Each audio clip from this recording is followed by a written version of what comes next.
Nevertheless, he felt a bit depressed. After all, it has been more than 100 years since he learned his Bankai, and he still hasn't mastered it. Pa! Kaze no Sora suddenly closed his fan, and as he reached out to his back, a completely similar Zanpakuto like Muyang's was already in his hands. Let's spar for once. It's been a while since we last sparred, and you've slacked off too much lately. Otherwise, you would have mastered ultimate profound truth around 10 years ago. Muyang's face flushed because as Kaze no Sora said, he did slack off too much. Although he still trained through Jinzen and his spar with Kaze no Sora competition, he knew he didn't train as hard as he should have. Alright. Muyang stepped into the barren land outside the 2-meter radius around them with Kaze no Sora following behind him. Pa Suzuki Kusu closed her room door and looked at the glimmer of light on the horizon. Then she walked to the training ground of their 10th division. Although she was now a vice-captain, Suzuki Kusu had never relaxed her training. Her goal had never been a vice-captain or captain. She only had one goal, and that was to follow captain all the time. If she wanted to follow captain, powerful strength was the foundation. Good morning, vice-captain. Good morning. She greeted the passing team members one by one. This was something that Suzuki Kusu had to do every day. The team members were also used to their vice-captain coming to the training field early every morning to practice. For hundreds of years, it was like this every day, never stopping. So they all had deep respect for Suzuki Kusu. Vice-captain, it's captain, he. Captain. Suzuki Kusu was stunned.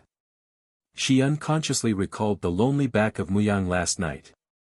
A trace of haze flashed in her heart. Captain, what exactly is hidden in your heart? Why is it buried alone in your heart? She was already so close to the captain. She clearly thought that she had walked into the captain's heart. But why did the closer she got, the more she felt the gap between the two of them? Vice-captain. Huh? Suzuki Kusu woke up from her thoughts and glanced at the team members in front of her. Tell me, what happened to the captain? Ah. Oh. The team member looked at Suzuki Kusu suspiciously and replied, Captain came to the training field early in the morning before dawn. Nanny? Hearing the team member's words, Suzuki Kusu widened her eyes in disbelief. The captain had come to the training ground so early. Suzuki Kusu subconsciously looked at the ray of sunlight that appeared on the horizon. Is it really the captain? Are you sure? Although she knew that the team members could not be wrong about Muyang, Suzuki Kusu still could not help but ask. After all, this kind of news was really too strange. Of course I am not wrong. The team member nodded and answered with certainty. Then, he revealed a puzzled expression. At first, we did not dare to believe it either. But later, the captain greeted us and taught us some small skills in the battle. Only then did we believe that this is our captain. But knowing that it was our captain made us even more confused. After all, since I joined the team, I have never seen the captain get up so early in the past few decades. Every time, you have to call the vice-captain after you finish your practice. The captain will get up, but today. Cough. Cough. When the team member heard Suzuki Kusu's cough, he suddenly realized that he seemed to have said too much. As a team member, it was a great disrespect to talk about the captain behind his back. Well, you can leave. Suzuki Kusu glanced at the team member and felt the gratitude in her eyes. She smiled and said, do your job well. Although she heard his team member say it in a good way, Suzuki Kusu still had some doubts in his heart. The captain actually got up so early. She had been a vice-captain for so many years, but he had never seen the captain get up so early. Dang! Dang! Dang! Dang! Do you not dare to attack? Use your sword and attack with the intent to kill me. Anyway, you can't hurt me with your strength. Don't show mercy. Just as she walked out of the training field, Suzuki Kusu heard the sound of swords clashing in the training field. There was also the sound of Muyang talking to the team members. It really was the captain. Hearing the familiar voice of Muyang and Ryuryoku coming from the air, Suzuki Kusu finally believed the words of the team member just now. However, she could not hide the surprise in her heart. What was going on with the captain? "Oh, you're here too, Kusu." Muyang turned to look at Suzuki Kusu, who had come to the training field, and said with a smile. "The captain, he." Suzuki Kusu looked at the smile on Muyang's face and smiled. "Yes, but I didn't expect you to come to the training field so early." Feeling the ease and joy that Muyang emitted from the inside, Suzuki Kusu could not help but feel relaxed. Although she did not know what the captain was thinking in the end, as long as the captain showed such a smile on his face again, it was enough. I haven't moved for a long time. I feel like my whole body is going to rust. Sure enough, it is better to move more." Muyang shook his head and said. "Yes." Suzuki Kusu nodded in agreement. "It has been a long time since I've seen the captain train. However, it's rare for the captain to be so interested today." Suzuki Kusu pulled out Zanpakuto from her waist and faced Muyang with a sword in both hands. "Let me accompany the captain. I also asked the captain to train my skills." "Oh." Muyang raised his eyebrows. "Kusu, you are in a good mood today. Since you said so, I will exchange a few moves with you. Let me see how your skills are. Look, the captain and the vice-captain are going to fight." "What? The captain and the vice-captain? Really? Captain, didn't you wake up very late in the morning? Why are you in the training field now? Don't ask nonsense. Hurry up and go. If you are late, you won't be able to see it. Catch it, Kumozi." The battle had not yet begun, but Suzuki Kusu had decisively released her Zanpakuto. If she did not release her Zanpakuto, it would be meaningless to fight with the captain. Even if she released her Zanpakuto, she would not have any chance of winning against the captain. However, this way, she might be able to fight a bit more. A very wise decision. Seeing that Suzuki Kusu had directly released her Zanpakuto, Muyang praised her. To be able to understand the gap between her and her opponent correctly and bring out all her strength from the beginning, Suzuki Kusu's judgment was very correct. If she did not release her Zanpakuto for the sake of her pride or whatnot, then she had lost this battle from the beginning. But Muyang held the sword with one hand and swung it in the air. He lifted his foot and walked towards Suzuki Kusu. After taking 2 steps, his foot suddenly flashed. The next step was directly in front of Suzuki Kusu. The Zanpakuto in his hand slashed at Suzuki Kusu's waist at a tricky angle. So fast. Seeing Muyang appear in front of Suzuki Kusu in a flash, the onlookers thought at the same time that they did not even see Muyang's footsteps clearly just now. In just an instant, Muyang had already slashed at Suzuki Kusu. Dang! Although the speed of Muyang's attack was extremely fast and the angle was tricky, the Zanpakuto in Suzuki Kusu's hand met Muyang's Zanpakuto at an incredible angle. Oh! A trace of surprise flashed through Muyang's eyes. Although he knew that this level of attack would not be able to defeat Suzuki Kusu, he still could not help but be surprised to be blocked so easily by Suzuki Kusu. The vice-captain is so powerful. We couldn't even see the captain's attack just now. The vice-captain actually blocked it so easily.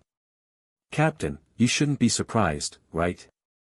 Seeing the surprise in Muyang's eyes, Suzuki Kusu said with a smile, Captain, don't you know my ability? Hearing Suzuki Kusu's words, Muyang suddenly understood. He almost forgot Kusu's Zanpakuto ability. Sure enough, it had been too long since he had fought. Kumozi, turning your Ryuryoku into something like a spider thread around your body. Use a specific method to feel all the wind and grass around you. You can even predict the next move of your opponent. Muyang recalled the ability of Komozi that Suzuki Kusu had explained to him before. He still remembered that he was still thinking about whether this move could crack Aizen's Kaika Suigetsu. He did not expect that he had forgotten such important information in the battle. It seemed that he had really regressed a lot. Muyang could not help but recall the scene of being abused by Kaze no Sora in his inner world yesterday. He suddenly felt nervous. In a few years, it would be the holification event. No matter what he had to do at that time, strength was always the foundation. With his current situation, even if he wanted to do something, could he really do it? A sudden sense of vigilance arose in his heart. Muyang suddenly turned his head and dodged the sword that Suzuki Kusu stabbed at him. "You are distracted, Captain. You are really merciless, Kusu. Captain, you must be joking. I can't show any mercy when fighting with you. Alright, then let me test your strength." Muyang tapped his feet, creating a gap between him and Suzuki Kusu.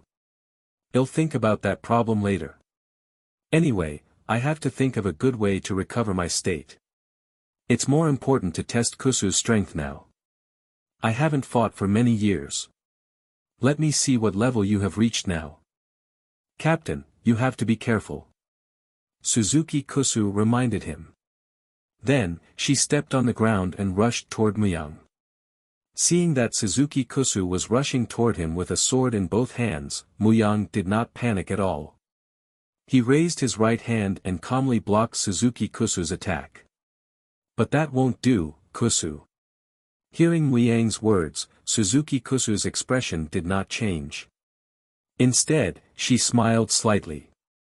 Her hand gesture changed, and her Zanpakuto slashed across Muyang's sword, slashing towards Muyang's right hand that was holding the saber. Seeing Suzuki Kusu's change in move, Muyang's eyes lit up. Kusu seemed to have grown a lot. She did not know this kind of trick before. To be exact, no one in this world had this kind of move. Their slashing techniques were generally direct. There were very few exquisite moves. Raising his arm slightly to block Suzuki Kusu's saber, Muyang used a bit of force in his hand to force Suzuki Kusu away. He smiled and said, "Kusu, your cutting technique has grown a lot more than before. That's all because you taught me well, Captain. Next, I'm going to show my real skills. Captain, don't be careless and lose to me." Suzuki Kusu smiled. "Oh." Muyang raised his eyebrows. "It seems that you are very confident in your strength, Kusu." Suzuki Kusu smiled and no longer said anything. Instead, she directly attacked Muyang with Zanpakuto in her hand. Seeing Suzuki Kusu's attack, Muyang raised his right hand. However, just as he raised his right hand, he saw that Suzuki Kusu's sword momentum just happened to land on his right hand. With a thought, Muyang immediately changed his move. However, before he could use the move in his hand, he saw that Suzuki Kusu's sword was like a shadow following him. Coincidentally, it landed on the place where his arm was about to fall. Muyang was very surprised. He had never fought with Suzuki Kusu like this before.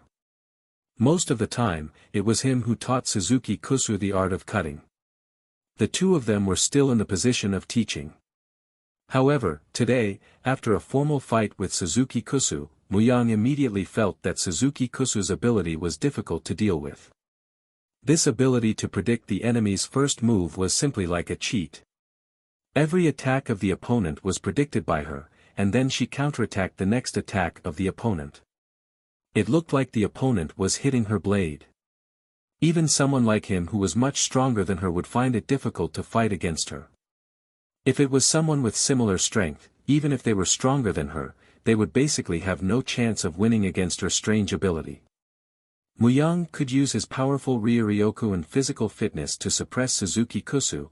After all, even if Suzuki Kusu could predict his movements, as long as Muyang could let his attack exceed the speed of Suzuki Kusu's reaction, her body could not keep up with the reaction of her mind, everything would be in vain. However, Muyang was a little interested with her ability. He did not even want to use the powerful attack. He wanted to see if he could crack this strange ability of Suzuki Kusu with only his moves. Thinking of this, the strength in Muyang's hands suddenly decreased a bit. Even his speed subconsciously slowed down. Suzuki Kusu felt that the strength of Muyang and his Zanpakuto decreased a bit. She immediately understood what his captain was thinking. Thus, the attack on her hands suddenly became more violent. The two people attacked each other in the field, but there was no violent collision. Usually, before one person could hit the other side had blocked the attack halfway. Then, the two people tacitly retracted their Zanpakuto, and prepared for the next attack. Although Muyang's attack was exquisite and fast, Suzuki Kusu could always predict the enemy's first move. The Zanpakuto in her hand was like a shadow, and every time Muyang's attack had not yet fallen, she would be intercepted from the middle of the road. The figures of the two people in the field constantly changed. The attacks in their hands were ever changing moves quickly. The team members who were watching below felt confused. Although the captain and vice-captain above were extremely fast, whether it was the reaction speed or the attack speed, they were shocked. This kind of battle style was very different from the one they had encountered before. Captain, they are a team member, looked at the two people who were constantly changing their forms and said hesitantly, "Is this a cutting technique?" Although he knew that it was wrong to question the captain like this, the team member still could not help but ask. This kind of fighting style was not only unprecedented, but even unheard of. If it was a battle, there were not many collisions between Zanpakuto. However, if this was not a battle, whether it was the captain or the vice-captain, the speed of their attacks and the ability to adapt they displayed shocked them greatly. Just watch carefully. Are you questioning the strength of the captain? A team member said. How can that be? I will not question the captain. That's it. Just watch obediently. If you really can't understand, then it can only be said that our level is not enough to comprehend the captain's cutting technique. The players below discussed in twos and threes. However, Muyang, who was above, felt depressed. He found that if he suppressed his strength to the same state as Suzuki Kusu, he really had no way to defeat her. If he fought with the same speed and strength, Suzuki Kusu could always predict his next attack. This was already in an invincible position. No matter how exquisite his moves were, even if he pretended to be weak and set up a trap to lure Suzuki Kusu, he would still be seen through by her cheat-like ability. It was simply unsolvable. In the end, Muyang awkwardly discovered that unless he ate her with speed and strength that surpassed Suzuki Kusu, he really could not deal with this ability. Once again, the attack was fruitless. Muyang took a few steps back and looked at Suzuki Kusu, who was sweating profusely. He praised, "Kusu, you have really grown a lot. Unknowingly, your strength has already become so strong." Seeing Muyang take a few steps back and keep a distance from him, Suzuki Kusu immediately relaxed. She reached out and wiped the sweat on her forehead. Hearing Muyang's praise, Suzuki Kusu immediately revealed a happy smile. Her efforts had finally not been in vain. Your ability is really outstanding. If you meet an opponent of the same strength, it is simply an unsolvable ability. Even if you meet an opponent who is stronger than you will still be able to gain some advantages. Moreover, what makes me most gratified is that your cutting skill level has improved a lot. Otherwise, even if you can predict it, you won't be able to block a series of my attacks. This is all thanks to you, Captain. Suzuki Kusu put away her Zanpakuto and said to Muyang, the expression on her face was very sincere. Don't flatter me anymore. This is the result of your own efforts. I just taught you a little something. To truly grow to this stage is the result of your own efforts. Muyang sheathed his Zanpakuto. He took a few steps forward and patted Suzuki Kusu on the shoulder. I really didn't expect that in the blink of an eye, that shy little girl from back then has already grown to this extent. Captain.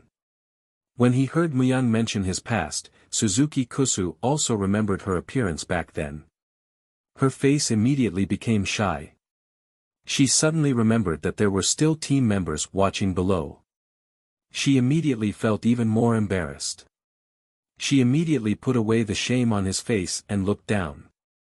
The surrounding team members felt the warning gaze of the vice-captain and immediately dispersed. Seeing Suzuki Kusu chase away the surrounding team members with one look, Muyang couldn't help but feel funny. Then, he felt a trace of praise in his heart. It seemed that Suzuki Kusu still had a lot of prestige among the team members. Alright, go pack up. You're sweating all over. Muyang looked at the sweat on Suzuki Kusu's face. I will also go tidy up a bit. I will go to 12th Division later. Yes, 12th Division.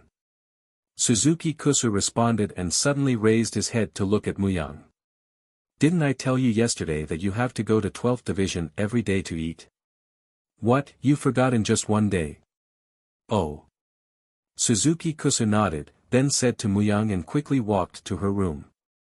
After all, she was a girl, and she did not care about the battle just now. Now that she relaxed, she felt that her whole body was covered in sweat and sticky, and she could not stay any longer.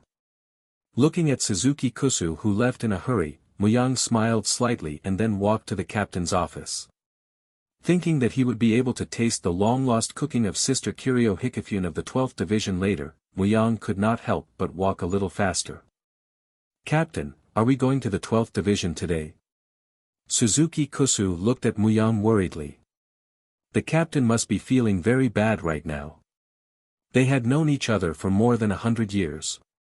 Captain Kiryo Hikifune, who was as close as a family to the captain, had been promoted. The captain must be very upset now.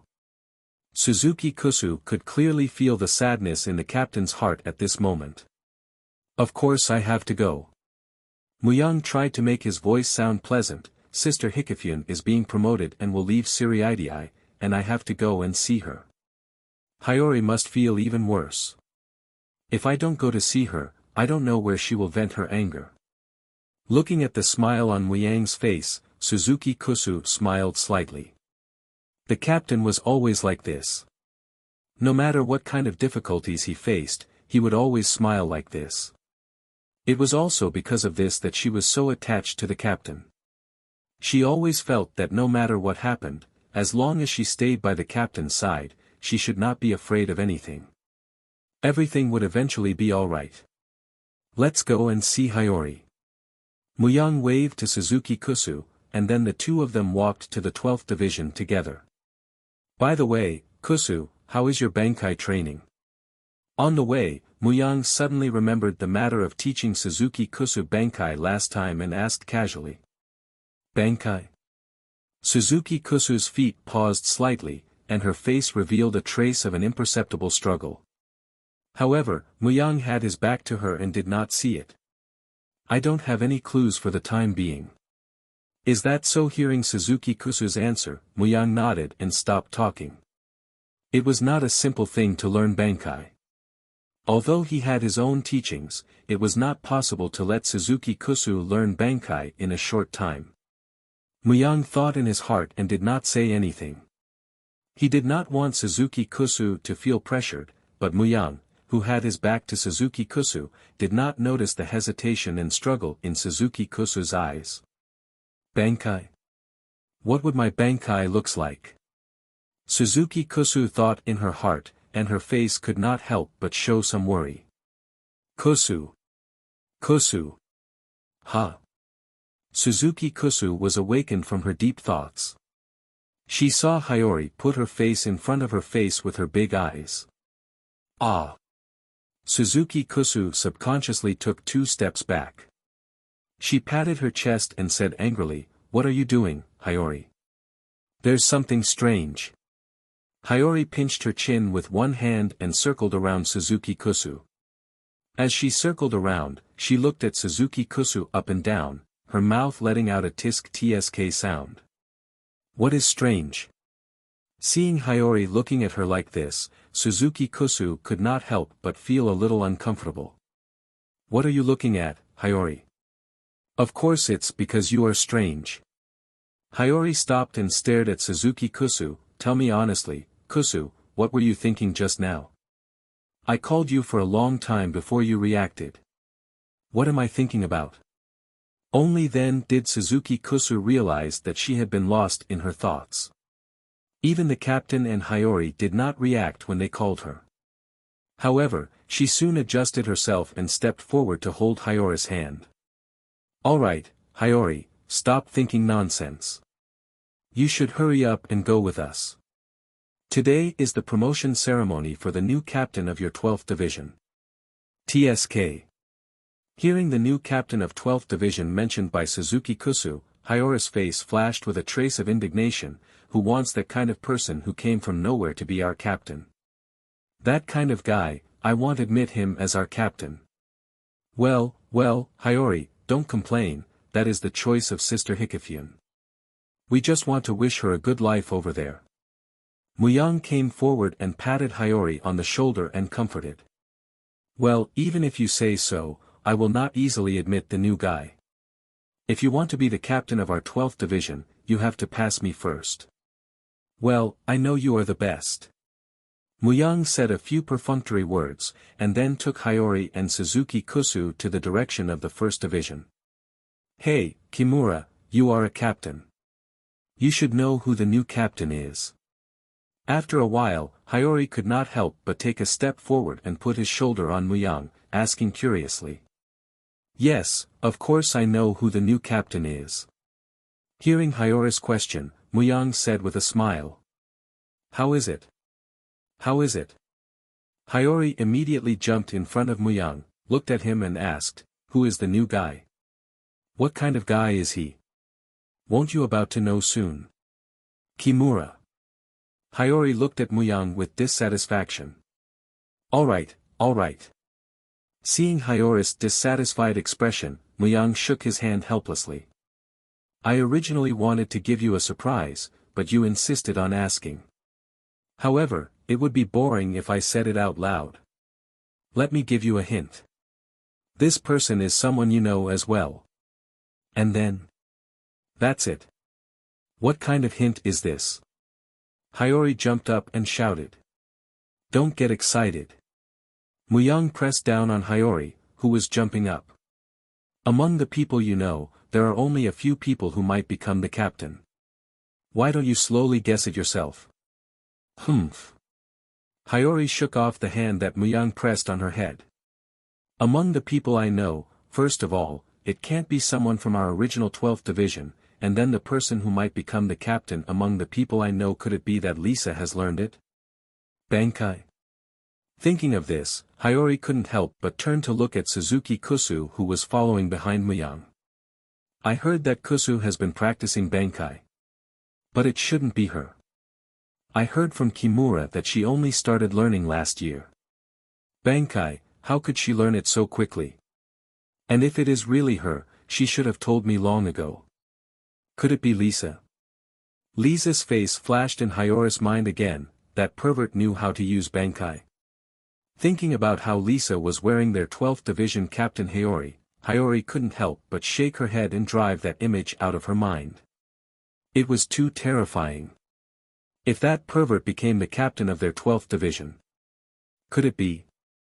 The face of Ranmaru Shirshin suddenly flashed through Hiyori's mind. It couldn't be that guy, could it? However, it seemed that he was the only one among the people he knew who had the strength. However, wasn't that guy teaching in Shin? How could he think of becoming the captain of Godai 13? At this time, Hiyori had already determined that Ranmaru Shirshin had come to 12th Division to become the new captain. She didn't have much dissatisfaction in her heart. She also knew about his strength. Now, Hiyori was thinking about how to deal with him. Well, let's go in. Coming to the 1st Division building, seeing the door open, Muyang said to Hiyori behind him, and then the three people walked inside together. Yo, Shinji, you are already here. Seeing Hirako Shinji, who was talking to Love over there, Muyang greeted him from afar. What? It's Kimura and Kusu. Hirako Shinji turned his head and looked at the three people, and Hiyori is also here. What, you bald Shinji? What do you mean by that? What do you mean by I am also here? Hearing that Hirako Shinji's tone was very perfunctory when he mentioned herself, Hiyori immediately pulled up her sleeves and pretended to hit him. Stop, Hiyori. Muyang took Hiyori's clothes and then said to Hirako Shinji, what were you talking about just now? It's nothing, I'm just talking about the current captain of the 11th Division. Hirako Shinji curled his lips and looked very disdainful.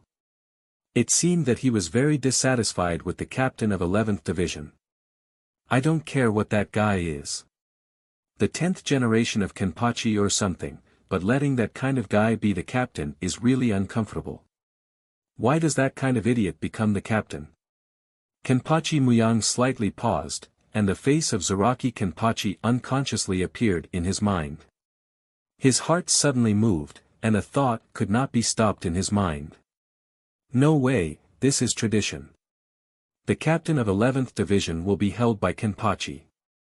If it is really wrong, it should be blamed on the last generation of Kenpachi who lost to him.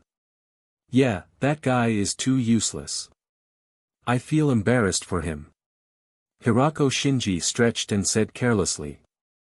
What, it is not good to talk bad about others behind their backs. Hearing the sudden voice, several people turned their heads and looked at Kyoraku Shunsui, Shiryukatake and Lisa. Strange, you are so early today, Mr. Shunsui. Love looked at the three people walking over and said strangely. What are you talking about? I've always been the first to arrive. Kyoraku Shunsui said with a smile as he adjusted his bamboo hat. Hearing Kyoraku Shunsui's words, Muyang and the others could not help but have black lines on their heads. Muyang turned his gaze to Lisa, and sure enough, he saw Lisa take a step forward and push his glasses. Today, I kicked his butt to wake him up. Don't tell the other captains about my embarrassing things. Seeing Lisa expose her own shortcomings in front of everyone like this, Kyoraku Shunsui couldn't hold his face anymore and lowered his head to whisper to Lisa. You don't have to hide it. Anyway, everyone knows it, Kyoraku. Seeing Kyoraku Shunsui lowering his head to complain to Lisa, Muyang laughed and said. Kimura, you seem to be very early recently. Kyoraku Shunsui looked at Muyang and said strangely. There is no way. I haven't exercised for a long time. I feel that my body is about to rust. If I don't exercise, I will be surpassed by the younger generation. The younger generation you're talking about is not talking about me, right? Hirako Shinji turned his face and said with a grin. You think too much, Hirako Shinji. Muyang helplessly glanced at Hirako Shinji, and his eyes seemed to inadvertently sweep over Aizen behind Hirako Shinji. I didn't see Hikifune. Is she not coming today? Shiryukatake glanced around and then said. Well, she has already gone over there to take office. Kyoraku Shunsui nodded and said. Hearing everyone mention the matter of Hikifune again, Muyang's mood could not help but fluctuate. He had already known it long ago, and it was not a separation of life and death. Why did he always feel a little uncomfortable every time he heard this news? Muyang shook his head and drove out the thoughts in his mind. What's wrong, Kimura?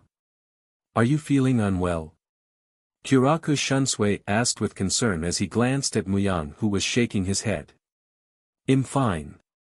Muyang waved his hand and then they walked to the conference room of the captains. Why are you in such a hurry? Anyway, it's not an urgent matter. Just take your time. Shiryukatake touched his chin with one hand and said as he walked. You are right. Kyoraku Shunsui nodded and agreed. Not only Kyoraku Shunsui, but even Muyang was puzzled in his heart. Obviously, there was no need to be so anxious. Who knew why Hikifune left in such a hurry? Although it was said that even if she left a few days later, there was nothing to do if she stayed. But it's really strange. Recently, Captain seems to be constantly changing. The year before last, Rose just became the captain of 3rd Division and now 12th Division. Is there really no problem in managing Godiai 13 like this? Hirako Shinji turned his head and looked at Rose on the other side of the corridor, and could not help but mutter. Well, there will always be a time for change in everything. We just happen to encounter that situation now. Now that I think about it, more than 100 years ago, it was also like that. The captains of each division changed frequently, but fortunately, there was no problem in the end. Speaking of this, Kyoraku Shunsui suddenly turned to look at Muyang, who had been silent all the time. Oh, Kimura, why don't you say a word today?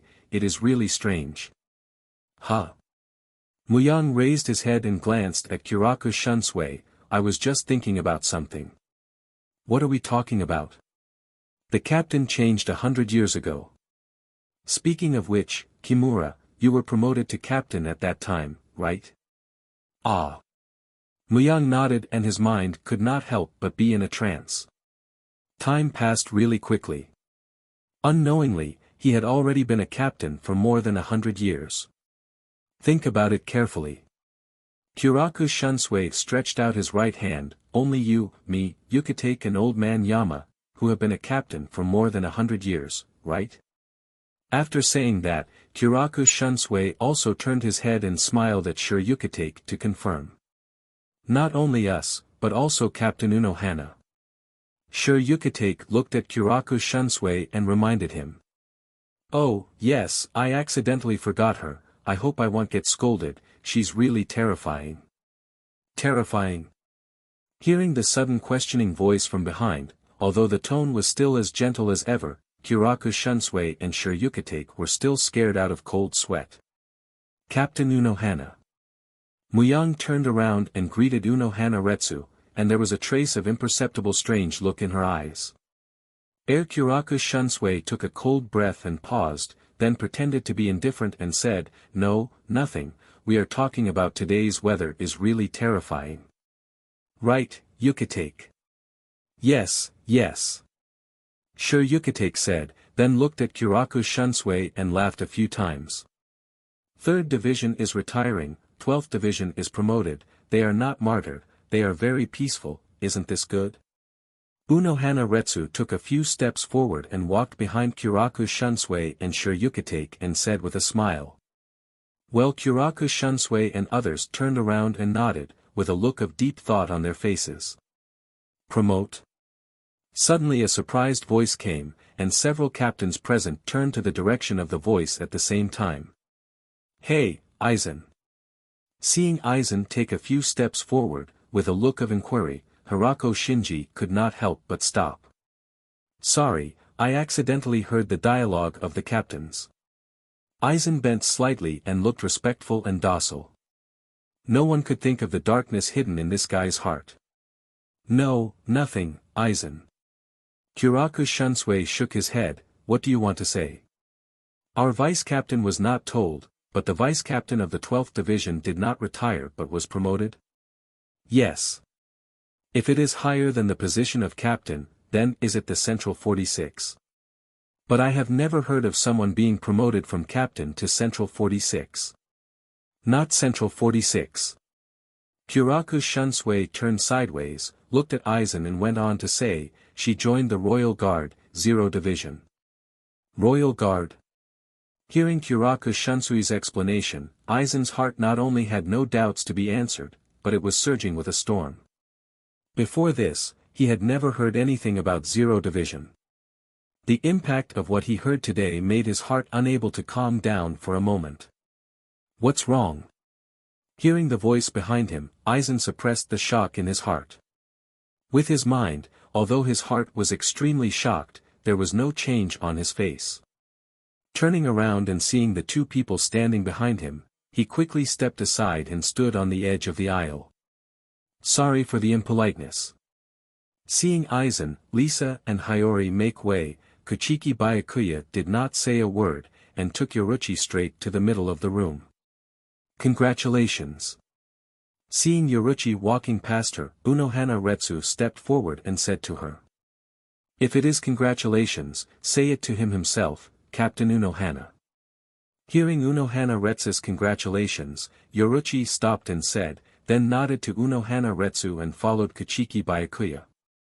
Muyang stood on the side of the road and nodded to him when Kuchiki Byakuya passed by. After all, he had been asked by Kuchiki Byakuya to teach him a bit of battle technique. Muyang and Kuchiki Byakuya were also familiar with each other. Yoruchi followed Kuchiki Byakuya and walked to the middle of the room. When passing Muyang, she winked at Muyang. Hirako Shinji heard the congratulations of Unohana Retsu, and then saw Yoruchi blinked at Muyang. He curled his mouth and looked at the back of Yoruchi leaving and muttered, "What is going on? The new captain is the second division's." Hirako Shinji saw Unohana congratulate Yoruchi, and Hiyori naturally also heard the words of Unohana to Yoruchi, and could not help but stare at Muyang. Didn't Kimura say that the new captain of their 12th division was someone she knew? Fortunately, she thought it was Shirshin, but from what she saw just now, the new captain was from 2nd division. How could they let the sneaky guys to be the captain of their 12th division if not for the fact that there were many other captains here? Hiyori really wanted to rush up and scratch Muyang a few times. Feeling Hiyori's fierce eyes, Muyang shrugged. He did not say who it was. Hiyori herself guessed wrong. It was not like she did not know Kisuk. Several people slowly came to the captain room. Muyang smiled and greeted several people who had already come. Then the people gathered in 2s and 3s, chatting casually. "Kimura. Didn't you say that the new captain is someone I know? Why is it the guys from 2nd division?" Seeing that everyone had dispersed, Hiyori rushed over and looked at Muyang with dissatisfaction. Oh. Could it be that Kimura participated in the test ceremony for the new captain? Hirako Shinji heard Hiyori's words and looked at Muyang strangely. It was not surprising that he thought this way. Their captain had not received the notice to tell who the new captain was. Since Kimura knew the identity of the new captain in advance, he must have participated in the test of the new captain qualification ceremony. "No, but he told me himself." "Is it really someone we know?" Hearing Muyang's words, Hiyori, who was rubbing her sleeves, stopped. They were often together with only a few people. This person even told this kind of news to Muyang. Presumably, they were very close people. Their circle was only this big, left and right, there were only a few people. They should know people who were so close to Kimura. In this way, Kimura should not lie to her, but she thought wrong. Of course, there is no need to lie to you about this kind of thing. Muyang glanced at Hiyori and said. "Who is it? I remember that there are no acquaintances in 2nd division." Hiyori touched his chin and said softly. "You don't have to think about it. Anyway, you will see it soon. The new one seems to have arrived. The old man wants us to wait." Kensei suddenly pushed the door open and walked in. He pointed to the outside and said to the crowd. "The new one seems to have arrived. The old man asked us to line up and wait." Hearing what Kensei said, everyone in the room stopped talking and stood in order, waiting quietly. Dong! Hearing the footsteps coming from the corridor, Muyang raised his eyebrows. Kisuk really was the last one to come to this ceremony, but he still looked so hurried. Boom! Hearing the sound of the door opening, the captains in the room immediately turned their eyes to the door. When they saw Kisuk's hairy appearance, they couldn't help but be stunned. This kind of reckless, hairy guy was the captain. That could it be that I was the last to arrive? Seeing everyone in the room standing neatly and looking at him, Kisuk reached out to touch the back of his head and said with an awkward smile. "I'm sorry for being late. It's the first time we meet. Please guide me in the future." As he spoke, Kisuk stood up straight and bowed slightly. This guy, when they saw Kisuk, Hirako Shinji, who went to the Yoruchi family to drink, was stunned. It seemed that he was the third seed of the 2nd division team that they saw that day. The new captain was this guy. What? So it's this sloppy guy. After seeing who it was, Hirako Shinji could not help but curl his lips and said helplessly. "Do you have the qualifications to talk about others?" Hearing Hirako Shinji's complaint, Rose, who stood beside him, glanced at the latter and said with a slightly teasing tone. "Well, won't you come in?" Hirako Shinji stood at the door, tentatively pointed inside, and asked the captain standing inside. "Don't be timid. Aren't you already a captain now? Come in openly, Kisuke." Seeing Kisuke standing at the door with a timid look, Yoruchi could not help but stand up, put her hands on her hips, and scolded Kisuke, like a big sister. "Ah oh." After being scolded by Yoruchi, Kisuke did not respond for a while, and then he nodded and was about to walk in. "Yes, hurry up and go in." Captain Commander Yamamoto came from the back, raised the cane in his hand and stabbed Kisuke, pushing him into the head room of the team. Then Captain Commander took a few steps forward and stamped the ground with the cane in his hand. "Then let's begin the inauguration ceremony of the new captain." Yamamoto Genryusai took a few steps forward, walked to his position, and glanced at the captain standing below. "I think the captain should have heard about it. 7 days ago, the order of Vice Captain Hikifune Kiryu to abdicate the captain because of promotion has been issued. At the same time, the selection of the new captain has begun, and this order has been conveyed to the captains." The next day, with the recommendation of 2nd Division Captain Yoruchi, the 3rd officer of 2nd Division Kisuke Urahara was tested yesterday, in front of the Captain Commander Yamamoto Genryusai and the 3 captains, the captain examination of the captain qualification, and the conclusion is that there is no problem with the strength and character, so I hereby appoint Kisuke, the 3rd seat of the original 2nd Division, as the new captain of 12th Division. Hearing the official appointment of Yamamoto Genryusai, Kisuke scratched his head in embarrassment and smiled a few times. Seeing Kisuke smile, Muyang couldn't help but feel embarrassed. This guy, all day long knows to hide in his own room to do research. What an otaku, although he managed to become a captain, this is also forgivable, but it is really shameful. "Kisuke, don't stand here, come and stand." Muyang took a step forward, patted Kisuke on the shoulder and pulled him to his side. He glanced at Hiyori who was standing behind him. Seeing Hiyori's eyes that were about to spit fire, Muyang couldn't help but hold his forehead with his hand. Why was Hiyori angry again? It seemed that he had to slip away after the meeting. Oh. Kisuke took the opportunity to stand next to Muyang, but his face was still timid. It made Muyang sigh in his heart about the great power of time. This guy who looked a little shy would become that wretched and scrupulous store manager in the future. This meeting ends here. Dismiss. The meeting was dismissed. Muyang turned around and said to Kisuke, "Although I have already said it, I still have to say it again. Congratulations, Kisuke." You are too polite, Captain Kimura. "I already said that you can call me Kimura." Muyang waved his hand and said. Then, he suddenly glanced at Hiyori who was walking over angrily. Muyang's expression changed. "That's it. Work hard. I'll go find you next time." After saying that, Muyang did not even say a word to Suzuki Kusu and directly left the conference room in a flash. That guy, Kimura, he's annoyingly fast. Seeing that Muyang had fled in a hurry, Hiyori gritted her teeth hatefully.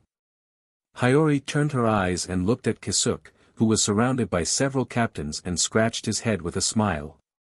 Her eyes were full of dissatisfaction. This sloppy guy could actually be a captain. And look at his weak frustrated look. No matter how she looked at it, he did not look like a powerful guy.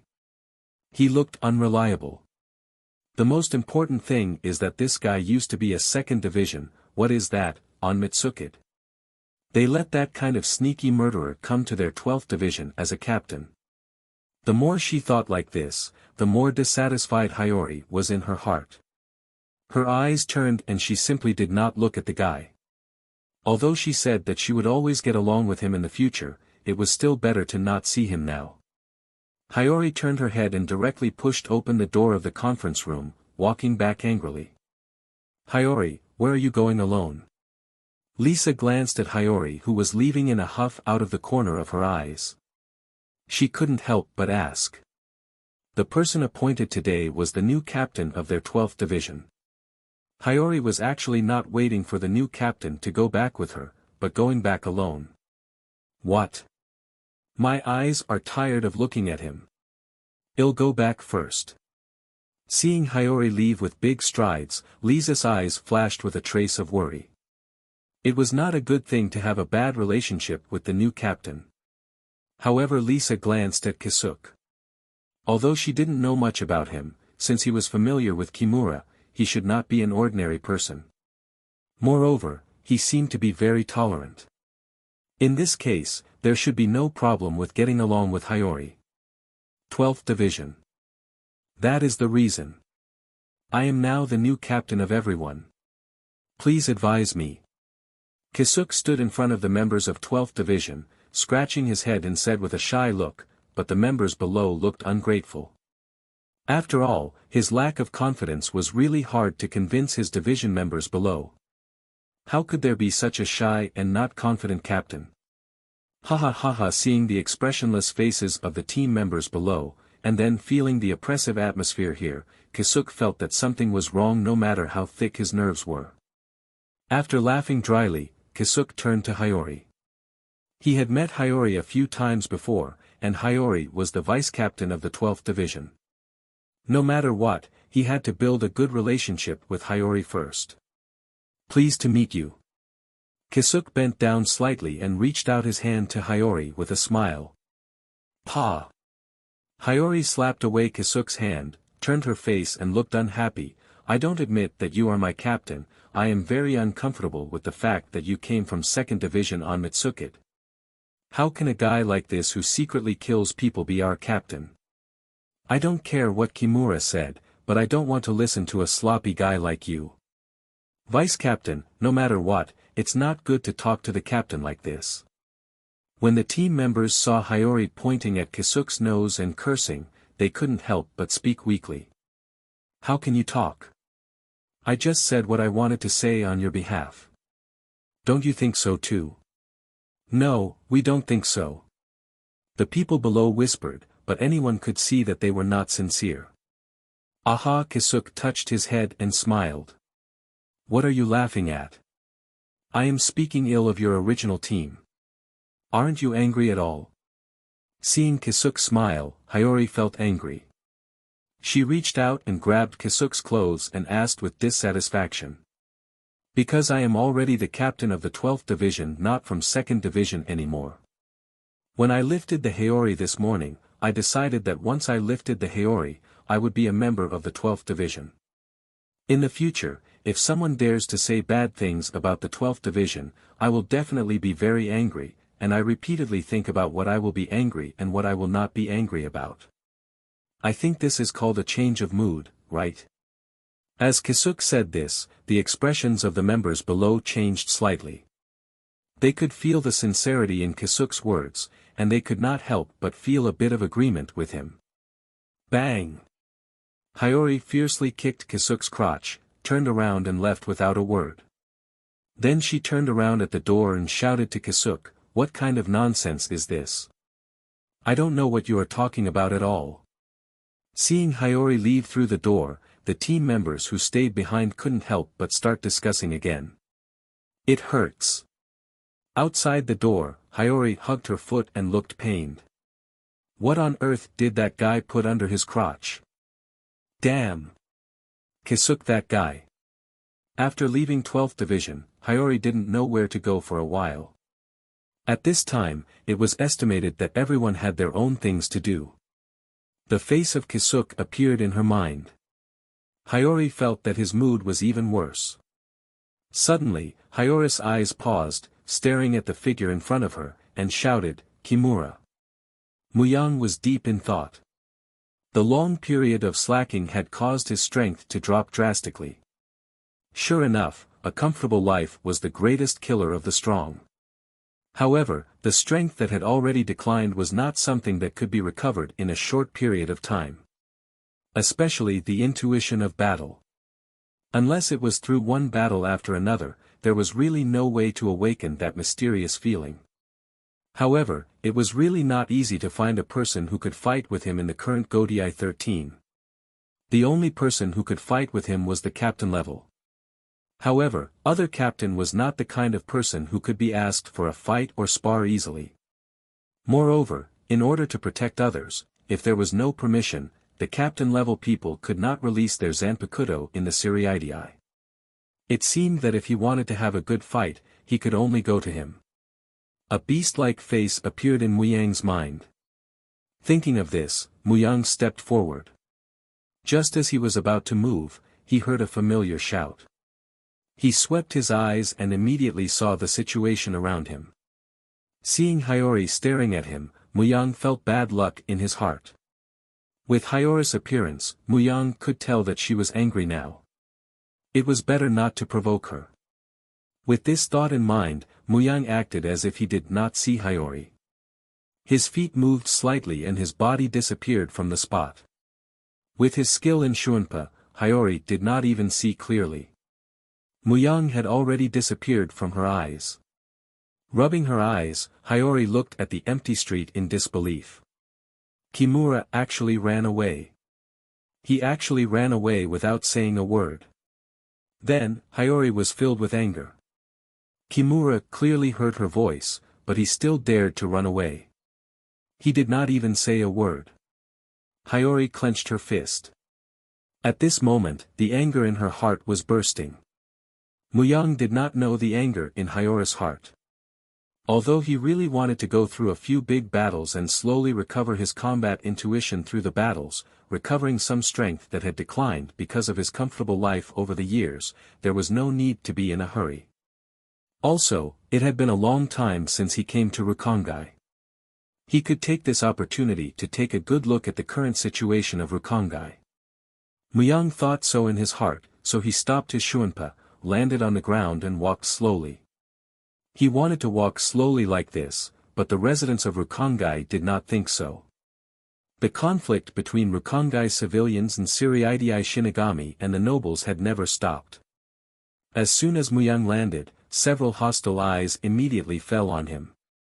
Feeling the dissatisfaction in the eyes of the people around him, Muyang could not help but be stunned, and then he shook his head helplessly.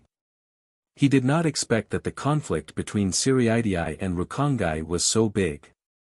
He had attracted so much hatred just by walking on the street, but perhaps it was also because this was a relatively backward area.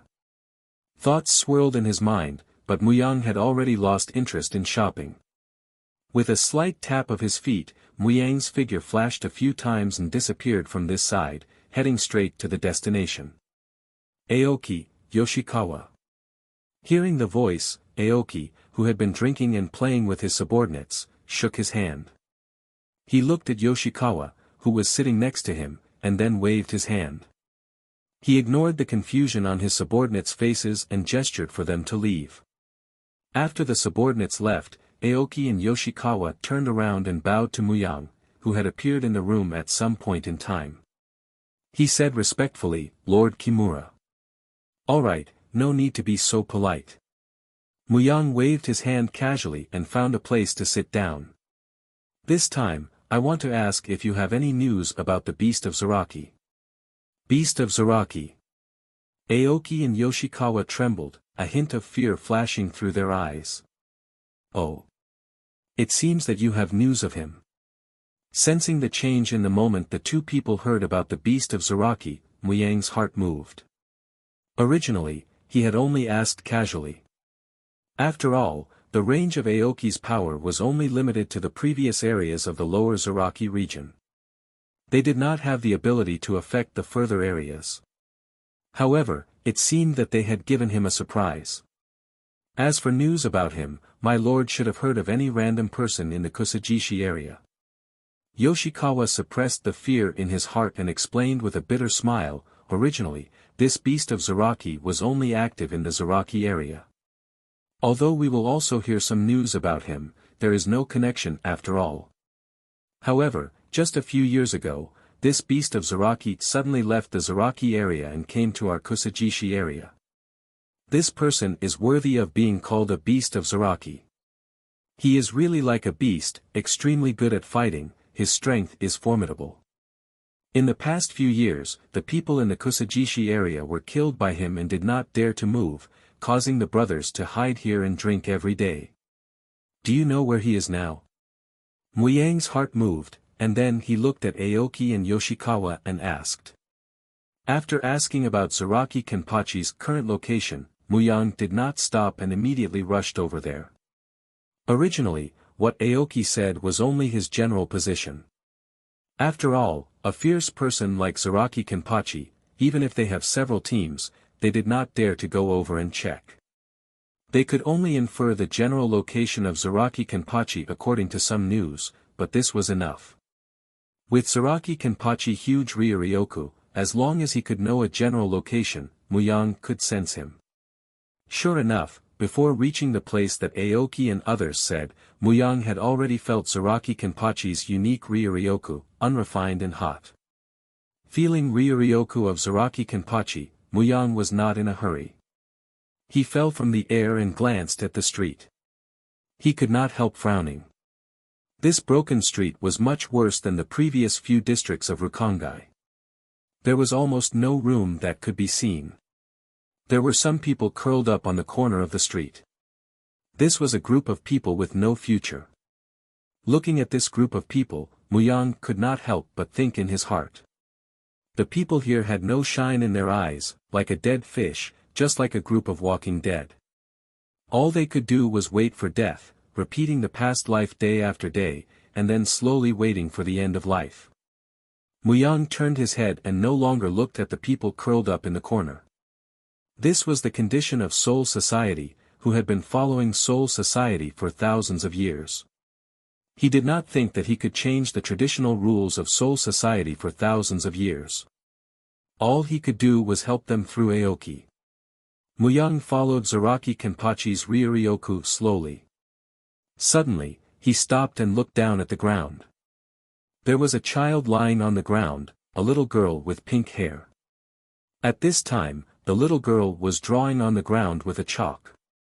"Ah, are you looking for Kenchan?" The little girl knelt on the ground and looked up at the person standing in front of her. Both her voice and appearance were very cute. "Yachiru, retreat to the back." With a slightly hoarse voice, a figure slowly got up from the ground.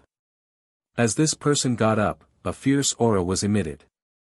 Just by being affected by this aura, it was enough to make many people's legs tremble.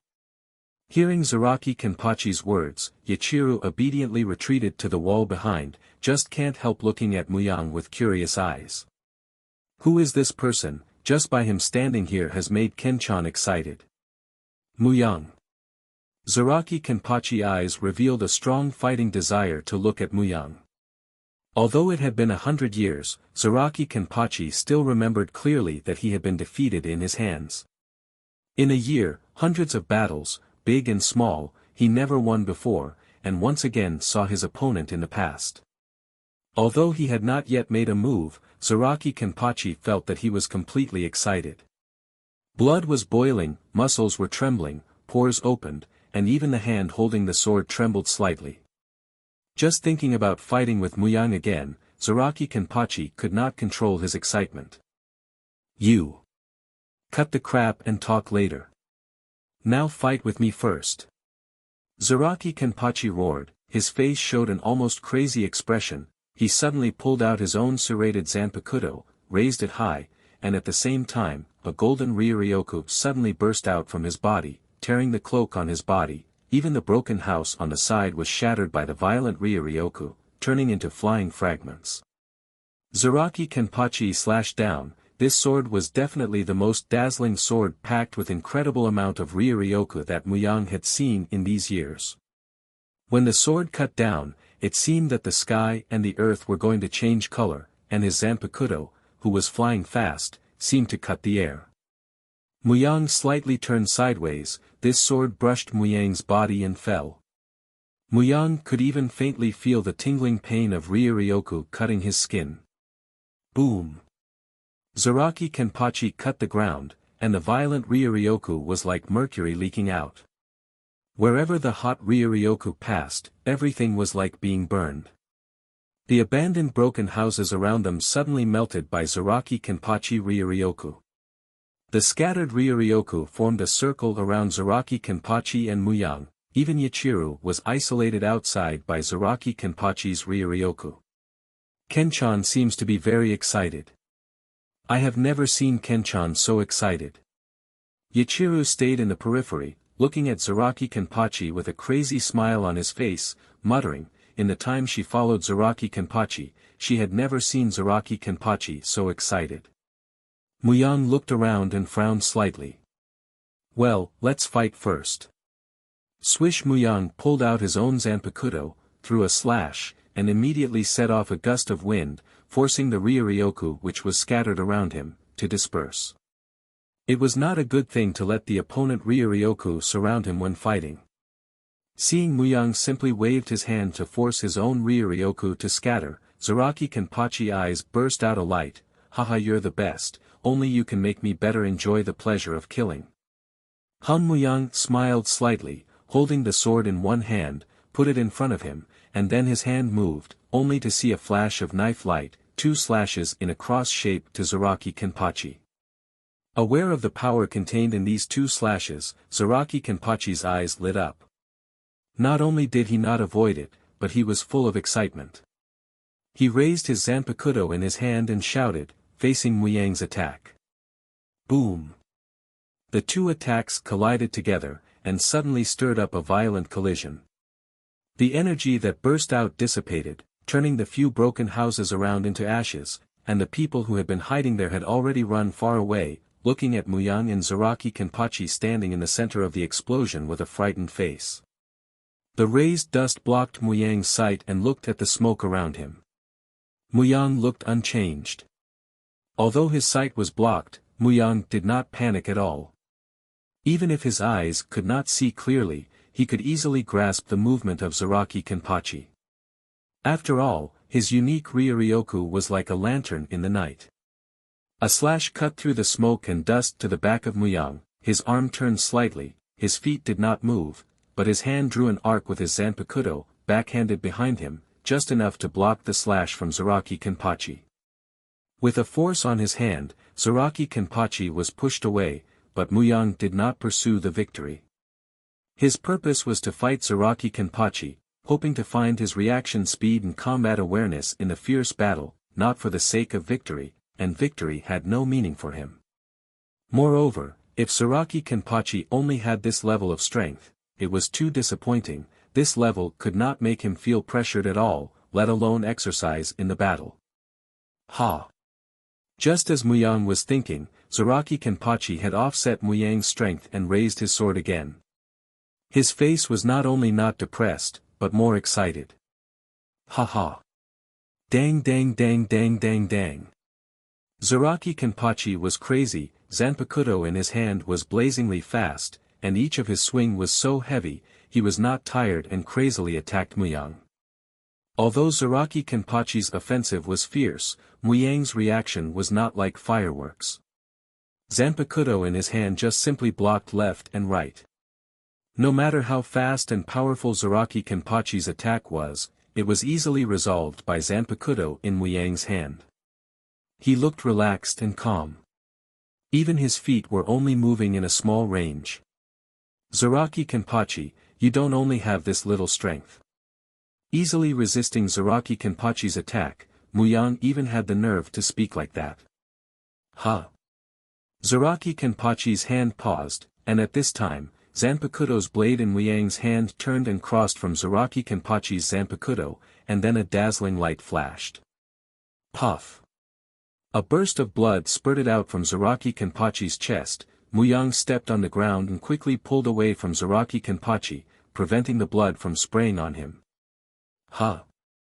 Feeling that his chest was cut, Zaraki Kenpachi was stunned at first, then his face showed a bloodthirsty smile, reached out to his chest, put the blood on his hand into his mouth, and the expression on his face was more and more violent. It turned out to be like this. Zaraki Kenpachi reached out and tore off the torn shirt. I almost forgot that you are not those fragile craps anymore. My subordinates always surrendered after a few of my swings, so I had to subconsciously lower my strength, but now it seems that you really deserve my full power. Ha! Zaraki Kenpachi raised his Zanpakuto high and rushed to Muyang. It was still the same attack style, but Muyang raised a trace of vigilance in his heart. Muyang felt a great threat from Zaraki Kenpachi's Zanpakuto.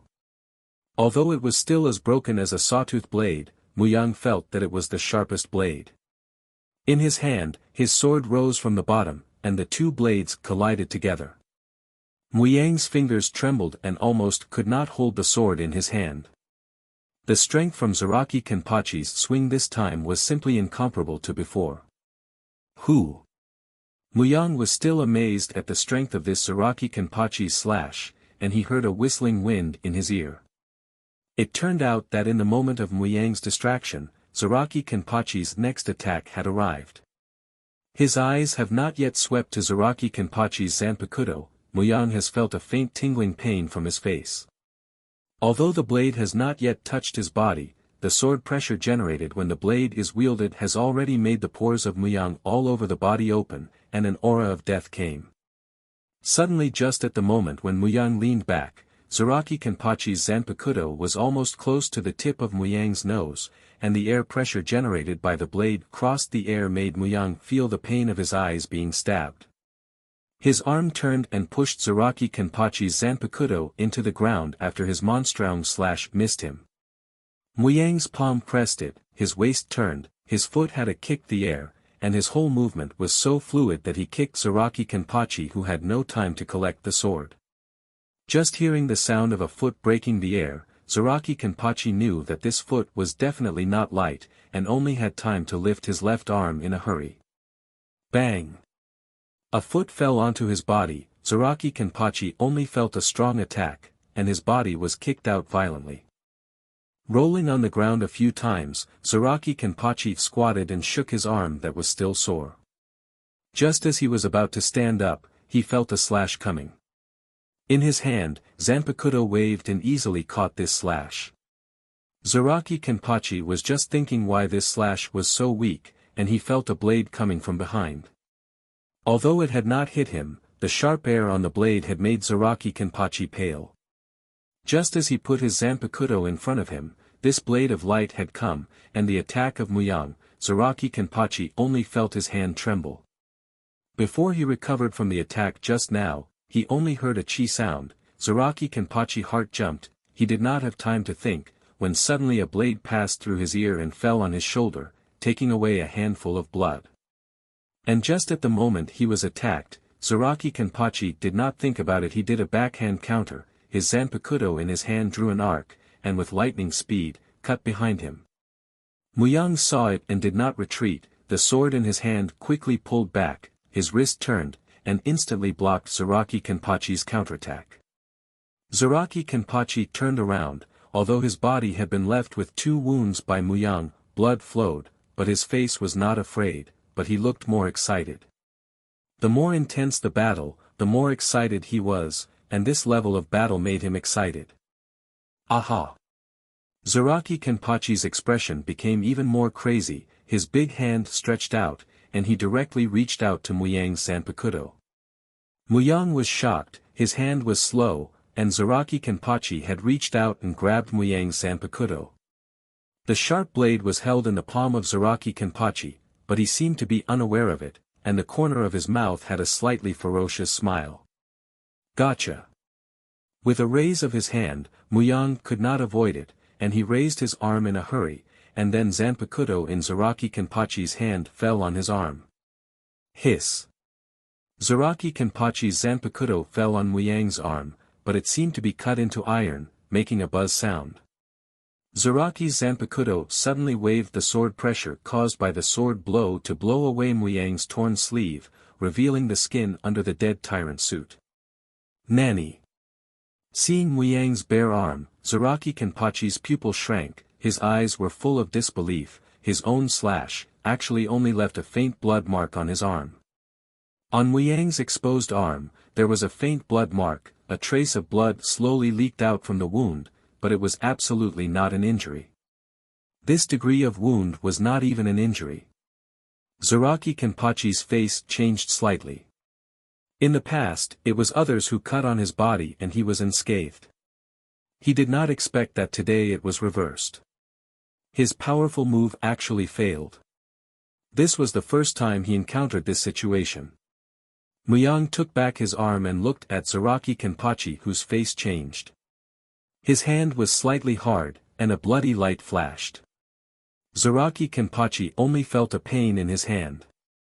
His Zanpakuto, which was held in his hand, had been pulled out by Muyang. When he opened his palm, a scar was particularly conspicuous, but from the wound, Muyang should have been merciful, otherwise his finger should be gone. You have regressed. Muyang shook the Zanpakuto in his hand, looked at Zaraki Kenpachi and said lightly. Shut it. Zaraki Kenpachi disdainfully curled his lips. If you have any energy to speak, use it to fight. After that, he ignored the wounds on his body. Zaraki Kenpachi was crazy, his arm waved, and the Zanpakuto in his hand slashed to Muyang again. His arm turned lightly, and Muyang easily blocked Zaraki Kenpachi's slash. He clenched his left fist and suddenly punched out. Boom! Zaraki Kenpachi reached out to block Muyang's fist in time, but his body was blown away. It took 7 or 8 steps before stopping his momentum. Looking at the fist mark left on his arm, the expression on his face became more excited. The stronger the opponent, the more interesting the battle was. Ha! With a stomp of his foot, Zaraki Kenpachi's body rushed to Muyang at a faster speed than when he was blown, and Zanpakuto in his hand waved down with his momentum. Seeing this blow of Zaraki Kenpachi, Muyang's eyes flashed, and this move made him feel a little threat. With a wave of his hand, Muyang's Zanpakuto was faintly suffused with a blue light, and the Zanpakuto in his hand suddenly collided with Zaraki Kenpachi's Zanpakuto. The two blades collided, and Muyang retreated half a step back under this slash. The power of Zaraki Kenpachi was so powerful. Clank clank clank clank. Zaraki Kenpachi furious slashes kept on assaulting Muyang. The Zanpakuto in his hand almost turned into a blur. One sword was fast like a lightning, one sword was fierce over the other, only to see Zaraki Kenpachi full of excitement. The Zanpakuto in his hand and Muyang's Zanpakuto constantly collided. In Muyang's hand, his Zanpakuto quickly danced, blocking Zaraki Kenpachi's slash one by one, but Muyang's heart was hard to hide his surprise. In this short time of fighting Zaraki Kenpachi, Muyang had clearly felt the change of strength of Zaraki Kenpachi. This change was clearly felt by him in this little time of fighting. In this period of time, the strength of Zaraki Kenpachi was more than doubled, and this strength promotion was simply shocking. Wonderful. It's been a long time since I had such a good fight.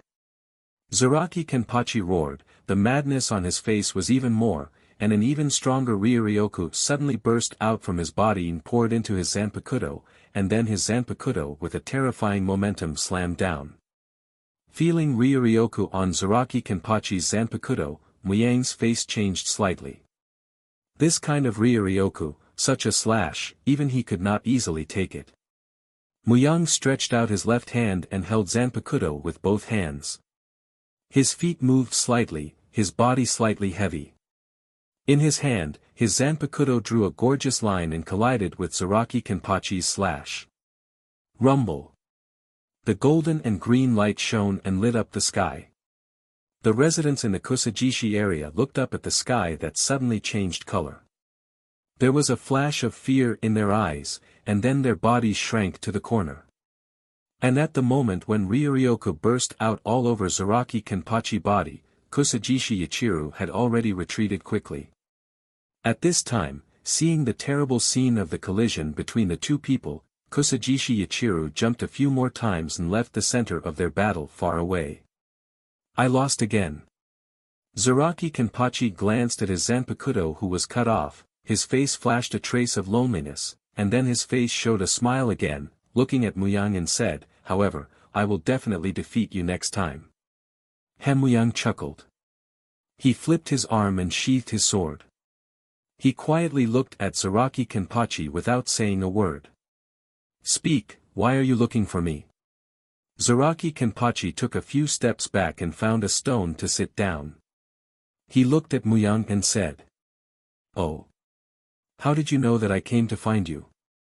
Muyang also found a stone to sit down and asked with his back against the stone.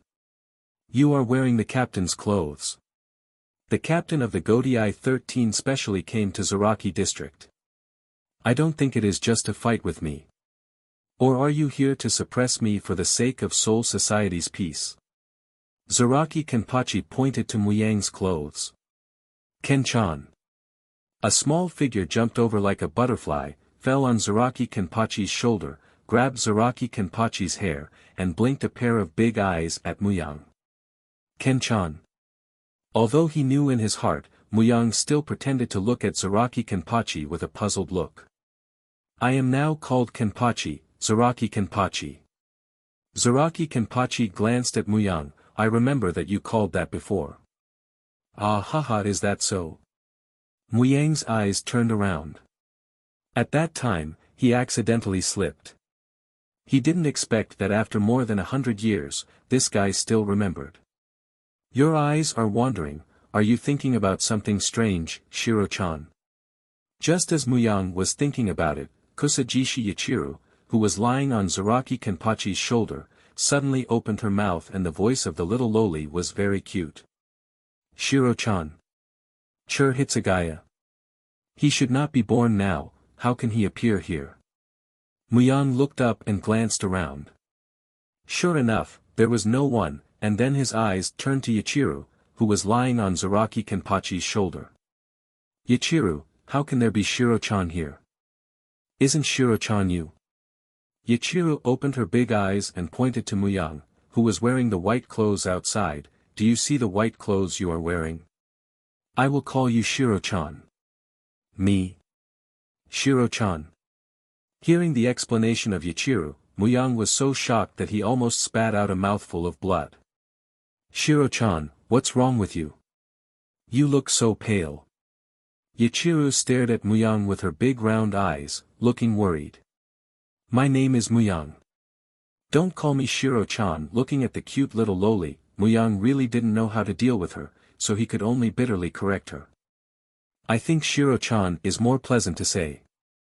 Yachiru put a finger on the corner of her mouth, and her big eyes blinked as she looked at Muyang, but you don't seem to like the name Shiro-chan, so forget it. After saying that, Yachiru still had a look of pity on her face. Who? Muyang couldn't help but heave a sigh of relief when he heard Yakuru's words. Fortunately, Yachiru had given up on this statement. Otherwise, if he were to be called Shiro-chan by a little loli all day long, would he still be able to live? I got it. Yachiru clapped his little hands and had a happy expression on his face. I will call you Yang-chan from now on. Cough, cough, cough, cough, cough.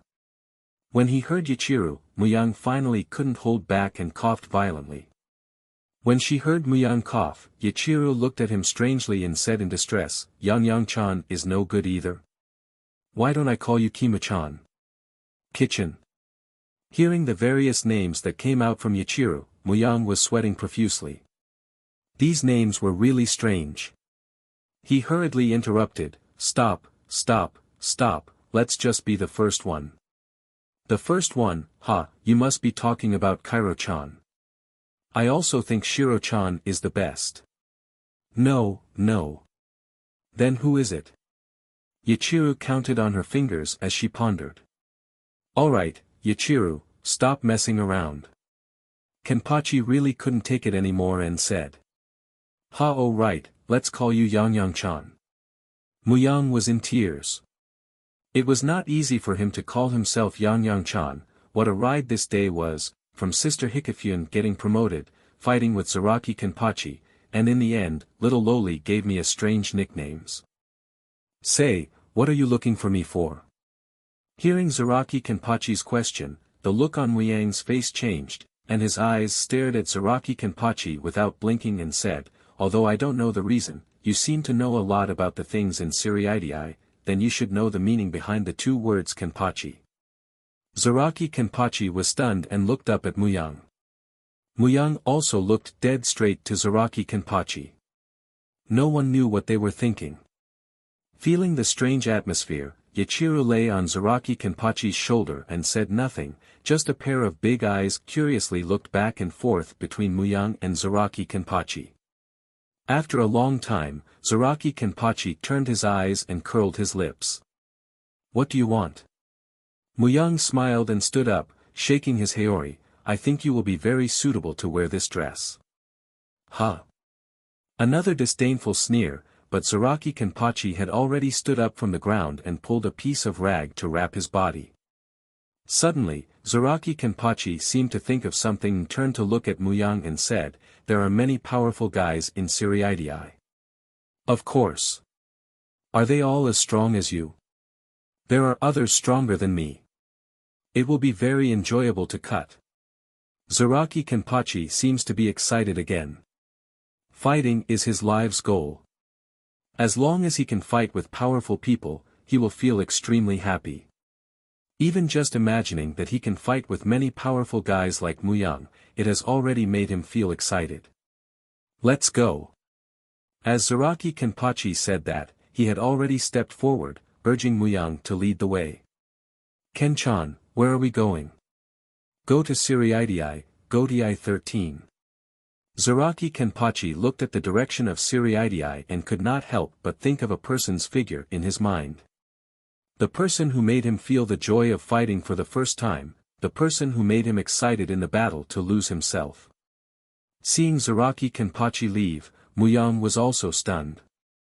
This guy decided in a flash and without any doubt at all, shaking his head slightly, Muyang walked a few steps to catch up with Zaraki Kenpachi. "By the way, I forgot to tell you, now there is a Kenpachi in Godii 13. "Well?" Zaraki Kenpachi footsteps paused, then his face showed a bloodthirsty smile, his feet did not stop, and said, "Just cut it. In the world, just one Kenpachi is enough. AMU, let's go, let's hurry to the 11th Division. 11th Division. Shinigami named AMU trembled, and there was a trace of fear in her eyes, as if she had heard something terrible. "What are you going there for?" "Aji. I heard that someone went to challenge Captain Kiganjo of 11th Division." What AMU's face revealed an expression as if she had seen a ghost. He looked at her friend in disbelief. "Who else dares to challenge Captain Kiganjo? He can be called the strongest Shinigami, Kenpachi. I heard that it's another guy from Zaraki District." "From Zaraki District?" AMU was stunned, and then a trace of regret appeared on her face. "Poor guy. Let's go now. If you are late, you can't see anything." Shinigami, who was called Aji, pulled AMU and the two quickly ran in the direction of 11th Division. The place where the two of them usually patrolled was close to 11th Division, so they were often bullied by the members of 11th Division. Everyone knew that the people of 11th Division were the most domineering and savage, but they had no ability to resist. They could only go back and secretly curse a few words after each bullying, but if something interesting happened in 11th Division every time, they could hurry over and watch. "Quick, we gotta hurry." The door of 11th Division could already be seen in front of him. Seeing the black crowd at the door, Aji turned his head and complained to AMU, "It's all your fault. I told you to hurry up and you didn't listen. You see that there are already a lot of people around the door. We probably can't see it. If you can't see it, then so be it. Anyway, it is obvious that this guy will die." AMU did not feel anything. They had seen this kind of thing several times. Every time someone came to challenge him, he would be cruelly killed by Kenpachi Kiganjo. No one was left alive. Boom. Hearing AMU's answer, Aji was slightly dissatisfied. Just as he was about to scold AMU, he felt a terrible Ryoryoku suddenly press down on him. Boom boom. AMU and Aji didn't even have the chance to resist. They were directly pressed to the ground by Ryoryoku, who had suddenly erupted. Sweat couldn't stop dripping from their foreheads. However, this sudden burst of Ryoryoku came and went quickly. In just an instant, it had already dispersed. Feeling that the wave of Ryoryoku had dissipated, Aji and Amu were still sitting on the ground. They reached out and wiped the sweat from their foreheads. The two of them looked at each other and saw deep fear in each other's eyes. If this powerful Ryuryoku continued for a while, their souls would probably collapse. Who is that? The two of them asked the same question at the same time. This amount of Ryuryoku was really terrifying. They had never felt such a powerful Ryuryoku before. Wow! How is this possible? The two people were just about to speak when they heard a burst of commotion from 11th Division. The scene suddenly became chaotic and everyone had the same look of horror on their faces. Could it be? The two people looked at each other, and they could not help but have a thought that they could not believe themselves, but there was a voice in their heart that reminded them that the most impossible thing might actually happen. The two people stood up from the ground and quickly rushed to the door of 11th Division. As soon as they walked to the door, they saw a person lying on the ground inside the door. It seemed that he was already dead. Captain Kiganjo. Seeing Kenpachi Kiganjo lying on the ground, and unknown whether he was dead or alive, Amu and Aji could not help but exclaim. Although they had expected it, when they really saw Kenpachi Kiganjo lying on the ground, their hearts could not help but miss half a beat. Kenpachi Kiganjo, who used to be extremely strong, who made them feel fear, now fell on the ground like a dead dog. The two of them suddenly seemed to have thought of something, and their eyes turned to look at the person standing on the martial arts arena. The burly figure, messy hair, and the serrated zanpakuto in his hands, was this person in front of them the one who killed Kenpachi Kiganjo? Swish! Swish! Zaraki Kenpachi swung the zanpakuto in his hand, shook off the blood on the knife, and casually inserted his zanpakuto into his waist. The corner of his mouth curled, and he said disdainfully, "Only this bit of strength, it is not enough to cut." His eyes swept down, the Shinigami who were swept by his eyes could not help but lower their heads. To fight against someone who defeated their captain in a few moves, they did not even dare to think about it, it was simply terrifying. TSK seeing the Shinigami below lowered their heads, Zaraki Kenpachi bent down to take the Captain Haori from the body of Kenpachi Kiganjo and casually draped over himself, and then walked to the 11th Division. The Shinigami standing in place hesitated for a while, and then followed Zaraki Kenpachi inside. 10th Division. Kimura Muyang withdrew his eyes towards the 11th Division, and a smile appeared on his face. Sure enough, Zaraki Kenpachi is worthy for the title. From the intensity of the Ryuryoku just now, it seems that he has become stronger than when he fought with me. What is Captain thinking? Suzuki Kusu, who stood on the side, looked at Muyang. Recently, Captain was becoming stranger.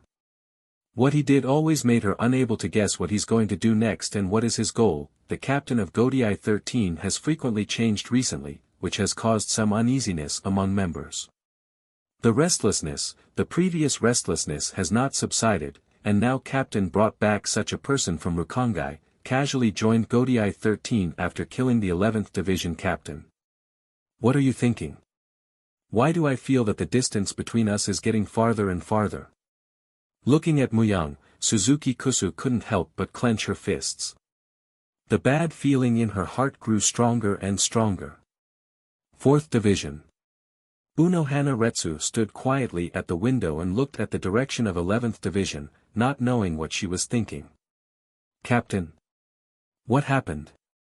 Seeing Unohana Retsu standing at the window, not knowing what she was looking at, Hanatar Yamada took 2 steps forward and said strangely. Well, nothing. Unohana Retsu turned her face and showed a familiar smile on her face. It just looks like the sky is going to change. The sky? Hanatar Yamada glanced at the clear sky outside and looked at Unohana Retsu back with confusion. It was clearly a sunny day outside, why did Captain say that the sky was going to change? Hanatar Yamada shook his head helplessly. The captain's mind was really strange. Well, let's end it here today. Muyang took a few steps back and put Zanpakuto away, looking at Zaraki Kenpachi opposite him. Damn. Carrying Zanpakuto on his shoulder, Zaraki Kenpachi glanced at the wound on his chest, and then looked at Muyang, who was just in a mess of clothes. Dissatisfied, he said, "I lost again." Hee hee. Muyang chuckled and did not say anything. At this time, whatever he said wouldn't be appropriate. It was inevitable that people would think that he was showing off. Although Zaraki Kenpachi was not the kind of narrow-minded person, he still did not say anything. "How do you feel about becoming a captain?" Seeing Zaraki Kenpachi casually pulled the clothes over his body and sat down casually, Muyang also sat down casually and looked at Zaraki Kenpachi in front of him. "So. Holding Zanpakuto in his arms, Zaraki Kenpachi glanced at Muyang and said faintly, "But it is good to fight with you every day. I also think it is very good to compete with you every day." Muyang nodded and said. This time, the battle with Zaraki Kenpachi had let him slowly find the intuition of the battle, and the reaction speed had improved a lot. By the way, Muyang suddenly remembered something, and his eyes turned. "Did you know Captain Unohana before?" In his mind, he recalled the strange look in the eyes of Unohana Retsu when she saw Zaraki Kenpachi. Although it was just a flash, it was still seen by Muyang, and he was still very concerned. Hearing Muyang mention Unohana Retsu, Zaraki Kenpachi's face changed slightly.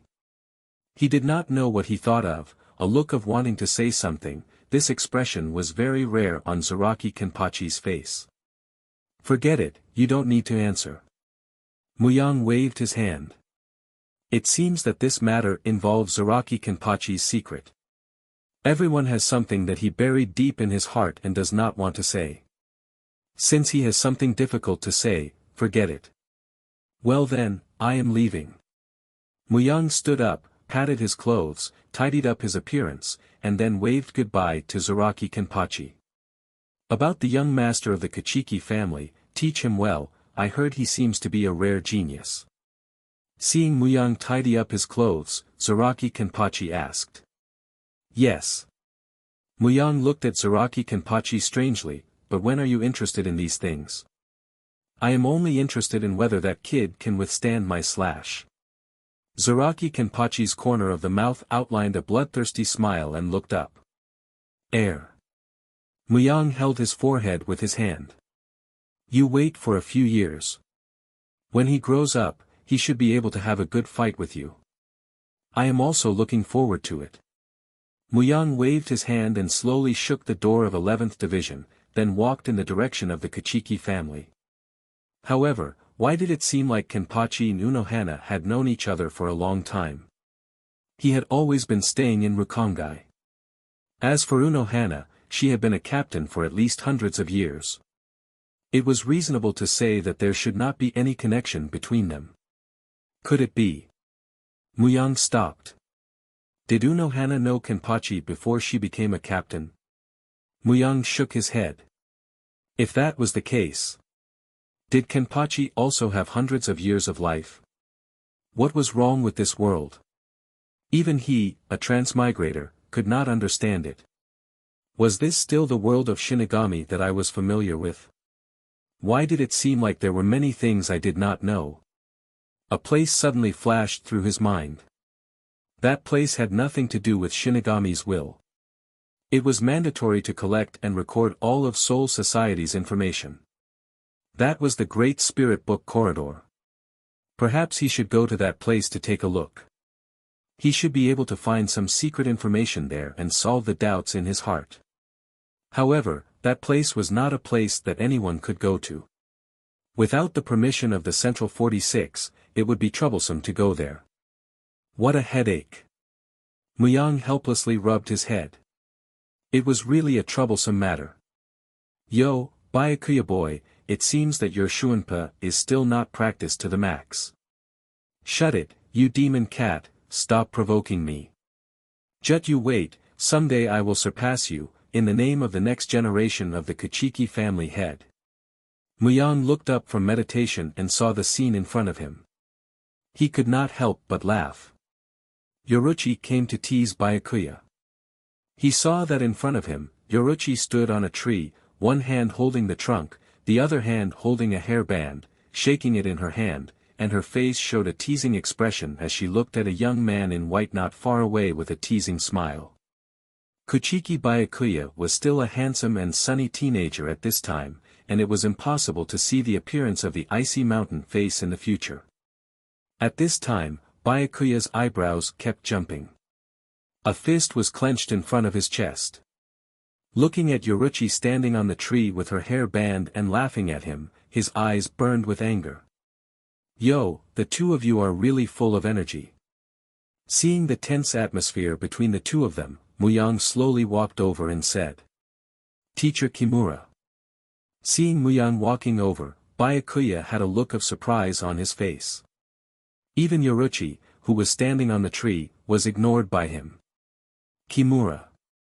Yoruchi appeared next to Muyang in a flash and greeted him. Then her face showed a sly expression again. She looked at Byakuya and smiled. Byakuya boy, what's wrong? Are you looking for teacher to help? You cur. Byakuya showed a look of indignation on his face, stared at Yoruchi and gritted his teeth. Well, Yoruchi, you let go of Byakuya today. I took a lot of time to come here. If you go on like this, I will have no time to teach Byakuya. Yuji Uowasi sided with Byakuya. Yoruchi muttered with dissatisfaction. However, she also knew that Byakuya asked Muyang to teach him. There were many things about Captain, and Muyang naturally could not have too much time to teach Byakuya. Now that Muyang rarely took time to teach Byakuya, she naturally would not be like this. Alright, let's forget about it today. Yoruchi waved her hand with her hands on her hips, and then suddenly appeared behind Kuchiki Byakuya with a flash step. One hand wrapped around his neck and drew her body closer to Byakuya. A pair of breasts pressed tightly against Byakuya's back. Feeling the touch from behind, Byakuya's face suddenly turned red, and his face showed a shy expression. Byakuya boy, leave your hair band with me first. When your Shunpa catches up with me one day, I will return it to you. Yoruchi waved the hair band in her hand in front of Byakuya's eyes, breathed in Byakuya's ear and said. Feeling the breath in her ear, Byakuya's face could not help but become a little red. Yoruchi took another step, standing on the wall, looking at Kuchiki Byakuya whose face became red, and could not help but say, sure enough, you are still a kid. How about it, do you want me to teach you what a mature woman is? You demon cat. Kuchiki Byakuya's face became red, and he did not know whether he was ashamed or angry. Ha! Seeing Kuchiki Byakuya like this, Yoruchi could not help standing on the wall and laughing. Goodbye, Byakuya boy, and Kimura. After saying that, Yoruiki's body instantly disappeared from where she stood. She was worthy of the name God of Flash Yoruchi Shihuin. Alright then. What, you can't bear to part with her?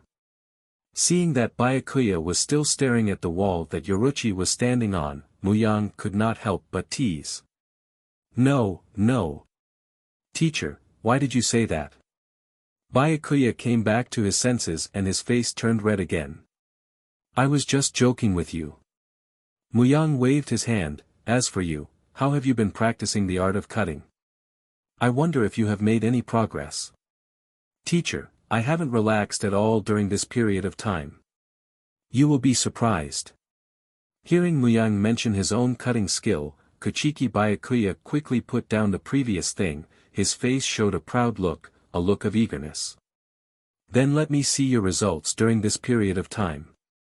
Seeing Kuchiki Byakuya face with an eager look, Muyang suddenly became interested. He did not know what level this famous cabbage could do now. Teacher, this time I will definitely force you to use your sword. Kuchiki Byakuya standing with his sword looked at Muyang who stood with empty hands, and his face was full of fighting spirit. That depends on your ability. I am also looking forward to it.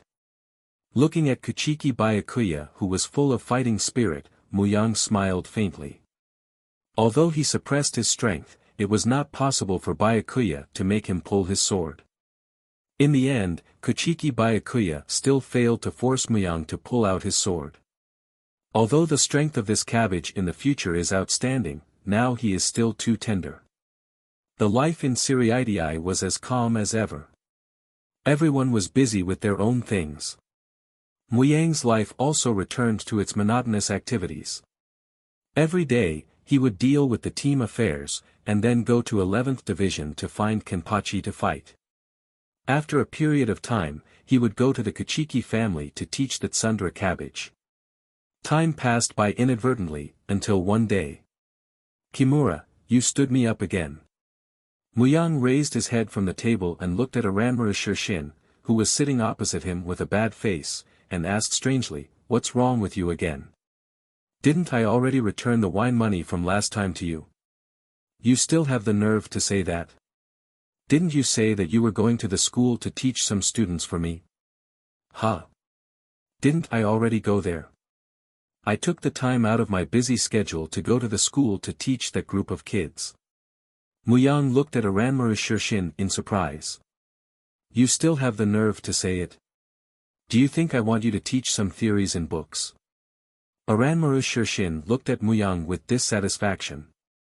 "Then what else do you want? At least teach some practical things." After Aranmaru Shirshin finished speaking, he stood up and reached out to grab Muyang, pulling him out. "No, you must go to school today and teach those little guys some real stuff." Hey, don't be so impatient." Muyang shook off Aranmaru Shirshin's hand and looked him up and down, his face revealing a look of understanding. "Tell me, what is going on?" "Genius." Aranmaru Shirshin looked at Muyang with his eyes fixed. After a while, he opened his mouth and spat out these two words. "Oh. What kind of genius is this?" Muyang showed some interest on his face. "Amazing." Aranmaru Shirshin paused and added, "He is even more talented than you." Muyang's heart moved. At this time, could it be him? "What is his name?" "Ikamaru Jin." "Sure enough." "What, Kimura, you know him?" "I have heard of him." Muyang waved his hand and said. He had indeed heard about him. This guy was indeed a real genius. He graduated from the Spiritual Arts Academy in a year. After graduation, he killed the original third seat of 5th Division. In terms of strength, he could even compare with the vice-captain. You should know that he was just a child at that time. He was afraid that he was much younger than Kuchiki Byakuya. What's more, in his previous life, the complicated emotional dispute between him and Matsumoto Ranjaku made many people feel sad and moved. Even Muyang was very moved at that time. Aranmaru Shirshin looked at Muyang strangely. It had not been long since the beginning of Spiritual Arts Academy, and the name of Ikamaru Jin had not yet resounded in Siriidii. Why did Muyang hear about him, and it did not seem to be casually heard, but seemed to know a lot? Well, let's go. I am also very curious about such a genius. Without Aranmaru Shirshin urging him, Muyang had already walked to Spiritual Arts Academy. Ikamaru Jin. Muyang looked at the little Shota in front of him. His tone was a little complicated. A head of silver hair, seemingly closed eyes, a pure expression on his face, and seemed to be a little silly and cute. The little Shota in front of him was far from the Ikamaru Jin when he read manga in his previous life. Although he had expected it in his heart and knew that Ikamaru Jin was still a little Shota, but when he really saw him, Muyang could not help but twitch slightly. The impact of this cute Shota appearance of Ikamaru Jin brought to Muyang was greater than that of the proud Kuchiki Byakuya brought to Muyang. Although Chinese cabbage was not cold, the change of his tsundere nature already surprised Muyang, but compared to the still cute Ikamaru Jin gave him a stronger sense of impulse. "You are Ikamaru Jin" raised his head and looked at the person who suddenly appeared in front of him. His face was still a silly and cute look, but when he saw Muyang wearing Captain Haori, Muyang keenly noticed that Ikamaru Jin aura had a moment of change. Muyang, 10th Division Captain. Aware of the vague sense of rejection on Ikamaru Jin, Muyang felt a slight headache. This child was really too cautious. It seemed that no matter what he faced, he had to be cautious. No matter what, he could not really open his heart. Originally, Muyang was thinking of getting close to Ikemara Jin and obtaining his trust, and then tried to change the sad ending between Ikemara Jin and Ranjaku Matsumoto, but now it seems that he thought too simply. With this child's caution, it seems that there is no hope. Captain Kimura. Looking at Ikemara Jin, who respectfully bowed to him, Muyang was speechless. At this moment, he finally felt why this kid was called a fox by many people. This cunning little fox had a respectful and cute look on his face, and he didn't know what he was thinking in his heart. This child was really too precocious, and his mind was too complicated. He was still a little cute when he thought of it. Although he was very proud and looked like a stinky fart, in general, he was not bad, unlike this little fox in front of him. No need to be so polite. Muyang squatted down and touched Ikemara Jin's head with a smile. I heard that you are a rare genius. How about it, after graduation, are you interested in joining our 10th division, little brother? Muyang rubbed Ikemara Jin's head and felt a burst of pleasure in his heart. Little guy, he still has such a deep guard against me, just like a fox. Forget it, let's take advantage of you first, and... It's not important, but this kid's hair quality is really good. Captain Kimura. Ikemara Jin shook his head and took his head out of Muyang's hands. I am afraid I cannot, about the division later, I. 5th division, right? Muyang broke Ikemara Jin's words and looked at his face with a flash of surprise. Muyang's mouth was slightly raised, revealing a hint of a smile. I know, about what you think in your heart. Ikemara Jin's heart jumped, but his face did not show any color. Although he was not old now and looked like a child, but just as everyone thought of him, he was still a little fox. Even some old people were not as deep as him. What did you say? I don't understand, Captain Kimura. Ikemara Jin had an innocent expression on his face, and now this Shota appearance was the best cover for him. No one would think that such a cute child had a far-reaching scheme in his heart. Muyang looked at Ikemara Jin, and his heart suddenly had a little admiration for him. Although Ikemara Jin was just a child who had not yet graduated, and his strength seemed weak to him, but Muyang still could not help but have a little admiration for him in his heart. It was such a child, for the sake of the unknown insistence in his heart, he put on a mask and began 100 years of endless life, lurking for 100 years just for revenge, and finally failed and died. It was a sad story. How did such a child persist? Just as he said, the hatred in his heart was deeply buried, like a lurking snake, waiting for the opportunity to swallow people. Muyang asked himself that he could not do this. In his heart, in addition to his admiration for Ikemara Jin, he could not help but feel a little pity. In the end, he was also a poor person. Looking at Ikemara Jin in front of him, Muyang could not help but reach out his hand again and slap his head. It was strange that Ikemara Jin did not show any dissatisfaction this time, not only his face, but Muyang could feel that Ikemara Jin seemed to not be disgusted with his actions from the heart. Well, I think we can have a good talk about something. Seeing that Ikemara Jin seemed not to be too resistant to himself, Muyang smiled. For example, Vice Captain Aizen. Ikemara Jin suddenly opened his eyes, and there was a flash of fierceness in his eyes, just like a startled viper, and the hand hidden under his sleeve had already held Zanpakuto. Although he knew that if they really fought, he most likely had no chance of winning, but it was not his style to surrender. Don't be nervous, you should know that I mean no harm. Feeling Ikemara Jin's reaction in a moment, Muyang put away his hand and stood with a kind smile on his face, thinking that he was really a little guy. Seeing the smile on Muyang's face, Ikemara Jin hesitated in his heart. He could indeed feel Muyang's kindness, but it was really difficult for him to let go of his biggest secret. Well, don't be nervous, it's just a chat between ordinary friends. Friends? Ikemara Jin was a little stunned.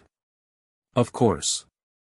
Muyang showed a smile on his face. Some things are too heavy for a person to bear alone. Well, relax, let's sit over there and talk slowly. Seeing Ikemara Jin gradually put down his guard, Muyang pointed to the tree not far away, and then pulled Ikemara Jin, who still had some hesitation on his face, and walked under the tree. Ah! It is really good to fight with Kenpachi every day like this. Walking out of the 11th Division courtyard, Muyang stretched and sighed. Captain. Suzuki Kusu looked at Muyang with some hesitation. What's wrong, Kusu? You look hesitant. This is not like you. If you have something to say, just say it directly. Muyang turned his head and glanced at the expression on Suzuki Kusu's face. Captain seems to be in a hurry to improve his strength. Can you tell me why? It's nothing. I just suddenly felt that I was a little too relaxed and decadent before. I just wanted to exercise. Muyang waved his hand casually. By the way, how is your Bankai cultivation? There is no progress for the time being. Suzuki Kusu was slightly stunned, and there was a struggle in her eyes, and then she said apologetically. It's okay, this kind of thing can't be rushed. Muyang nodded and said no more. The things that Captain has been doing these days are getting more and more strange. He is eager to improve his strength. The things in the division are also gradually put down and handed over to her and the third seat to deal with. Is Captain feeling something unusual? What is the secret behind this? Suzuki Kusu looked at Muyang with thousands of thoughts in her heart. Recently, what Captain has done has made her more and more confused. There is always an ominous feeling in her heart, as if Captain is going to leave her. Seeing the few people that suddenly appeared at the fork in the road, Muyang stopped in his tracks and quickly walked forward. Oh, Kensei, where are you going? Muyang glanced at the people behind Kensei. What a fellow. Kensei really did bring his own team. Haisuke Kasagi, Edo, Fujito, and Tosen Kaname. He glanced at the black guy with the mask, and a look of confusion flashed across Muyang's eyes. Ah, it's Kimura. Kensei greeted Muyang and was just about to explain. Hey, it's Kimura. Kuna Mashiro jumped out from behind Kensei and ran to Muyang. She said with her mouth raised, it's all because of Kensei, the big fool. He clearly sent the advance team to investigate, and he even sent 10 people. It would be fine as long as they waited for their news, but Kensei, this big fool, insisted on investigating. For some things that he could not figure out, there was no need for the captain to personally take action, right? It's all because of Kensei's impatient personality. Don't be so long-winded. When did I say that I wanted you to come with me? It doesn't matter if you don't come. It was you who insisted on following me, right? Go home and sleep with your big head, idiot. Because Mashiro is the vice captain, how can I not follow the captain? You don't even understand this principle. Are you an idiot, Kensei? Idiot, Kensei is a big idiot.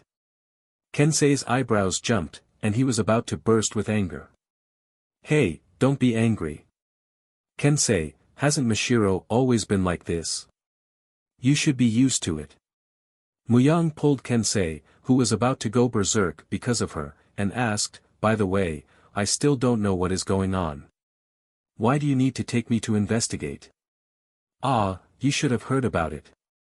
Hearing Muyang mention the business, Fistchi calmed down and no longer looked at Kuna Mashiro. Oh. Rukongai soul disappearance case. Hearing the words that came out of Kensei's mouth, a bolt of lightning flashed through Muyang's mind. Kensei did not notice the shock in Muyang's eyes. He said indifferently, about a month ago, many cases of residents of Rukongai disappearing one after another, and the reason is unknown. Disappeared? Suzuki Kusu, who was comforting Kuna Mashiro who was sleeping on the ground, raised her head and asked in confusion. Yes, they disappeared. They disappeared, leaving only their clothes in place. If they were dead and transformed into spirit children, they should have disappeared together with their clothes and turned into spirit particles. However, those people were not dead, but they were alive and could not maintain their human form. In the end, they died. For the time being, this is the only speculation. They are clearly alive, but they are unable to maintain their human form. At some point, Suzuki Kusu had already stood up. Could it be that some external force caused their balance to be broken? I don't know either. I just repeated what Captain Unohana said to me. So, are you going to investigate the cause of this case now? Muyang suppressed the emotions in his heart and looked at Kensei. That's right. It's getting late. Let's go over now. We can talk about it when I come back. Kensei. Kensei raised his foot and was about to leave, and Muyang suddenly reached out and pressed his shoulder. Kensei even felt a faint pain from his shoulder. Be careful, I feel that this matter is a little unusual.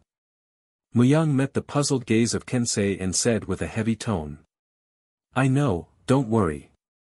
Feeling the deep worry of Muyang, a trace of warmth flashed in Kensei's eyes. He reached out and patted Muyang's shoulder. Then, he waved his hand and quickly left with his subordinates. Captain, Yu Suzuki Kusu looked at Muyang. She felt that the captain's heart was in a mess like never before. Nothing, I just suddenly feel a little tired. Let's go back, Kusu. Muyang waved his hand and led the way to the 10th division. The Kuchiki family. Suzuki Kusu hesitated and said. Let's forget about it today. Muyang said no more. His feet moved and his body suddenly disappeared. Even Suzuki Kusu did not see the trajectory of his movement. Captain, the worry in Suzuki Kusu's eyes deepened. Captain seemed to make her more and more unable to see through it. Why did she even feel a trace of fear in Captain's heart at that moment? What was Captain thinking in his heart? Muyang's heart was extremely messy at this time. Originally, he did not know how to face the original story where Shinji and the others were experimented on by Aizen. He also thought that he would know what to do when the time came. He did not expect that now was really the time, and his heart was even more confused. What should he do? Follow the development of the plot? His heart was in a mess. Muyang did not discern his direction. He just recognized a direction and kept running. When he stopped, he found that he had already arrived at Skyaku without him knowing. Standing on top of Skyaku and looking at Siriidii, Muyang's heart gradually calmed down. There might be a few hours left. When it was night, Kensei and the others should be completely wiped out, and they would be sneak attacked by Tosen Kaname. Then there were Hiyori, Shinji, Love, Rose, Lisa, and the less familiar Ushita Hachijin, then the framed Kisuk and Tsukabashi Tessai, and Yoruchi who defected to rescue Kisuk. So annoying. Muyang found a big tree to sit down, and a sense of loneliness suddenly emerged in his heart. Sure enough, in the end, he was still lonely, just alone. Even if there were more friends, it was not possible to tell them this secret of his, and could only be buried in his heart. Even if he encountered these things, he could only think hard in his heart. In this world, could he only be alone in the end? Thinking of this, Muyang subconsciously touched his Zanpakuto, which was at his waist. Perhaps only his Zanpakuto would accompany him like this. Putting his Zanpakuto flat on his knees, Muyang relaxed his body and mind, and his mind gradually sank into his Zanpakuto. I knew that you would come. Kaze no Sora stood on the treetop with a paper fan in his hand and looked at Muyang indifferently. I can only talk to you. Muyang smiled helplessly. But, you don't have to do this. Huh? For this world, you are not an outsider, not a spectator, nor a hurried passerby. Here, you have too many bonds, even deeper than your previous life, whether it's Kimura Kanzuya, or Hikifune Kiryu, or Yamamoto Genrosai, and Karaku Shunsui, not to mention Shinji, a group of your closest friends. You are already part of this world. You should have changed your mind a long time ago. Don't treat yourself as someone who is beyond the game. You should know that you are also in the game. You are now a person in the game. Don't think about the original story. This is not a manga, this is the real world. Everything you see, hear, feel, everything is real. Go, don't be confused anymore. Just do what you think in the depths of your heart.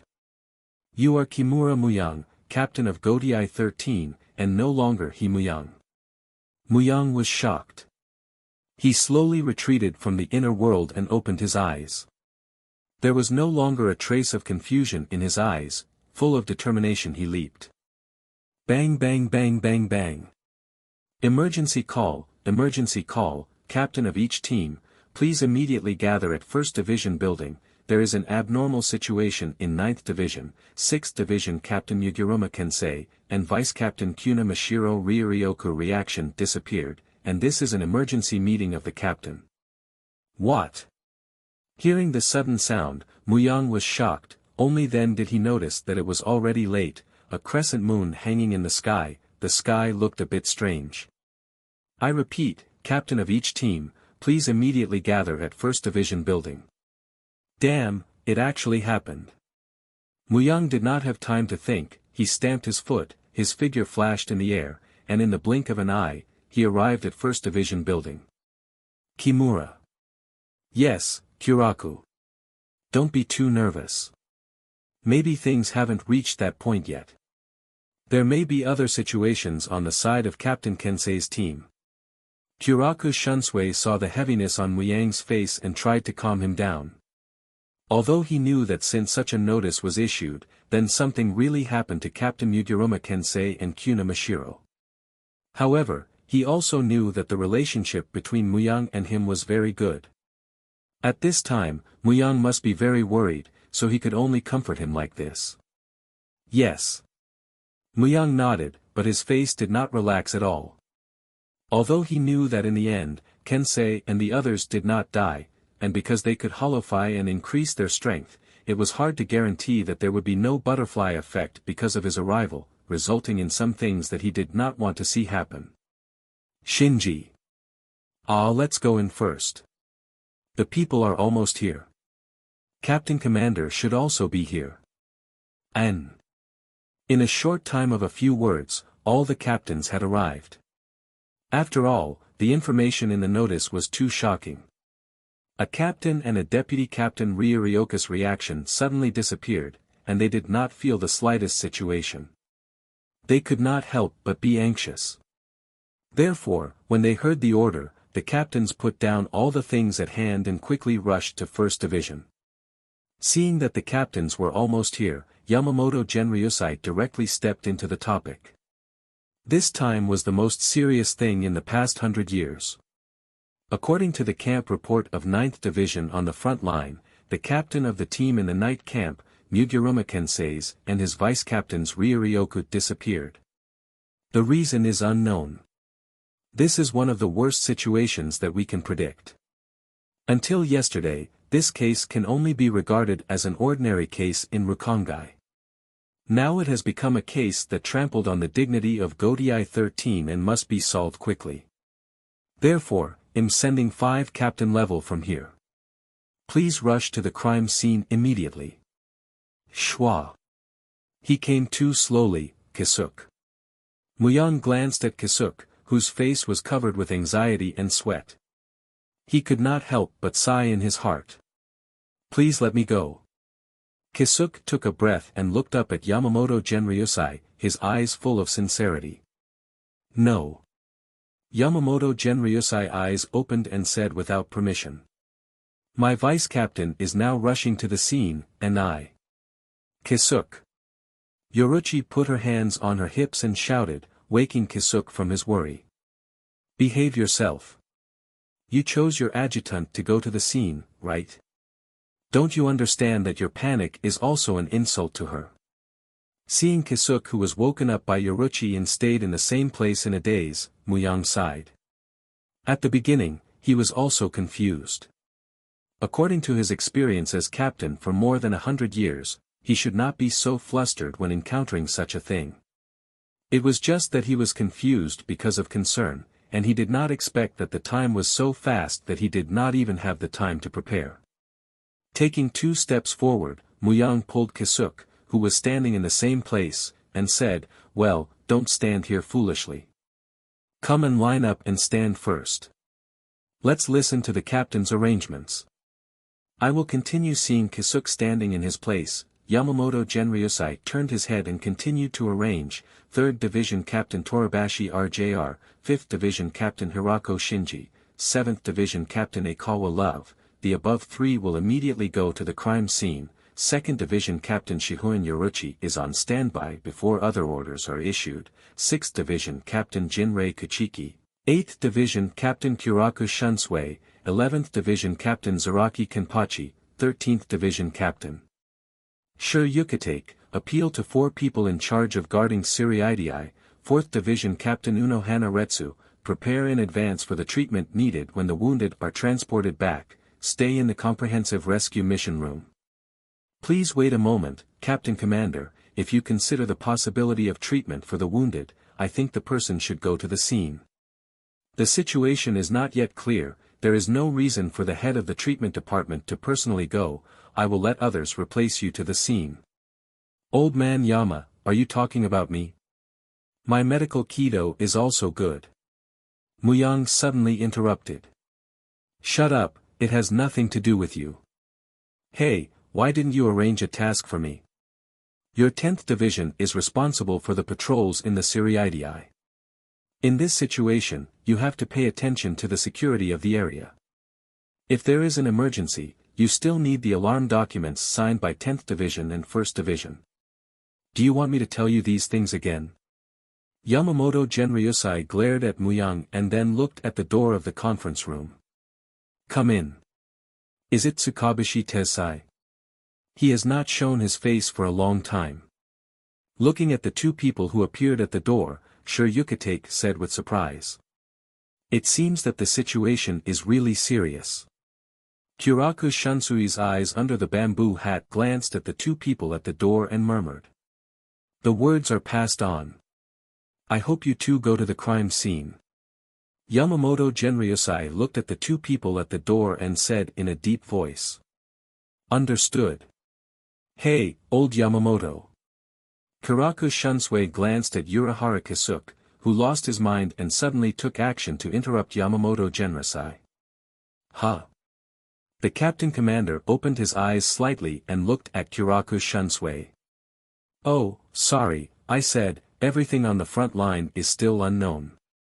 Don't you think it is inappropriate to let the Grand Kid Chief and Vice Kid Chief be dispatched together? Then what do you think should be better? Let the vice captain of my team should replace them. Do you want to call her over now? Sure Yukitake looked at Kuraku Shunsui strangely. This meeting only summoned the captain. That's right. Kuraku Shunsui nodded and then shouted out the window, Hello, Lisa. What are you doing? As soon as he finished speaking, Lisa had already appeared at the window. Look. Kuraku Shunsui proudly pointed to Lisa at Sure Yukitake at the window. Didn't I tell you not to peep at the captain meeting? It can't be helped. The more secretive things are, the more they want to peek. This is human nature, right? Lisa explained with an indifferent expression. How much do you know about the situation? Kuraku Shunsui's expression suddenly became solemn. I heard it all. Can I ask you? Of course. Then he'll have to trouble you. Yes. Lisa gave him a thumbs up, looking confident. Lisa. Huh? Lisa was just about to move when she heard a sudden voice and looked at Muyang strangely. This is not a simple matter. Be careful. Tsk Lisa curled her lips, a look of disdain on her face, but a hint of warmth flashed in her eyes. Who do you think you are talking to? How dare you make a decision? After all, this kind of big case is very hard to come by, isn't it? This is because I want my young subordinates to accumulate more experience. I hope you will understand. Don't worry, don't look at her like that. My team's Lisa-chan is quite powerful. Kuraku Shunsui turned his head and looked at the 2 people at the door. So can you also take a step back, Mr. Grand Kido Chief? I don't care. Then I will respectfully obey. I will take my leave and rest first. Tsukabashi Tessai turned and left. He glanced at the stunned Kisuke. Then, Torabashi RJR, Hirako Shinji, Love Kawa, Ushita Hachijin, Lisa Yadmaru, those 5 will investigate the disappearance case. Several people who were selected nodded and then disappeared in the conference room. Now disband. Hearing the order to disband, Muyang looked at the stunned Kisuke, and did not have the mind to comfort him. Things had developed to this point, and he had to go back to prepare some things. Hiyori is very strong. Don't show such a worried expression. Believe it and wait. This is also the work of the captain. Kyoraku Shunsui patted the shoulder of the soulless Kisuke and said. Captain, you seeing Muyang coming back? Suzuki Kusu stepped forward and said with concern. I am fine, Kusu. Muyang waved his hand. Get the patrolling team to be alert. This is an unusual night. Huh? Suzuki Kusu looked at Muyang in confusion. It's nothing, Kusu. Tell them to come to the garden to find me. There are some things I need to tell you. In the 6th district outside the western suburbs. After rushing over, Hirako Shinji saved Hiyori who was being chased. Love took the lead and went forward to restrain the raging Kensei. Lisa and Rose held their Zanpakuto in front of Hirako Shinji and looked ahead vigilantly. Don't worry, Hiyori, you can stop him, but you don't have to kill him. There are so many ways. Lisa pulled out her Zanpakuto in her hand and aimed at Kensei who stood in the sky and confronted Love. The tendons of the hands and feet, I'll leave them to you. All right. Lisa exerted force with her feet and suddenly rushed towards Kensei. With a twist of her hand, her Zanpakuto slashed towards Kensei's waist. Shwa, shwa, shwa, shwa. The Zanpakuto in her hand slashed down continuously, drawing streaks of blade light. However, Kensei was truly strong. Although he had lost consciousness at this moment, he had easily neutralized Lisa's attacks with his Bodis instincts. After being forced back by Lisa, before Kensei could even stand firm, Rose, who had been waiting for an opportunity, had already fallen from the sky, and the Zanpakuto in his hand ruthlessly slashed towards Kensei. Dang! Kensei extended his arm, and his Zanpakuto, which had blocked Rose, actually let out a sound that was like the sound of swords clashing. Rose's Zanpakuto actually didn't even scratch Kensei's skin. Got it. Lisa was delighted to see that Kensei blocked Rose's attack, which means that he was busy fighting against Rose. She held the knife with both hands and raised it above her head, slashing it towards Kensei. Dang! Kensei swung his right fist and collided with Lisa's Zanpakuto, blocking Lisa's sneak attack. Then, he exerted force with both hands and flung the two of them away. Sizzle. Lisa and Rose were pushed back by the force of Kensei. They retreated a few steps before removing the force from their bodies. As soon as they stood still, Lisa glanced at them and suddenly saw a figure appear behind Rose. The figure leaped up a short distance before swinging its legs and charging towards Rose with great momentum. Be careful, Rose, behind you.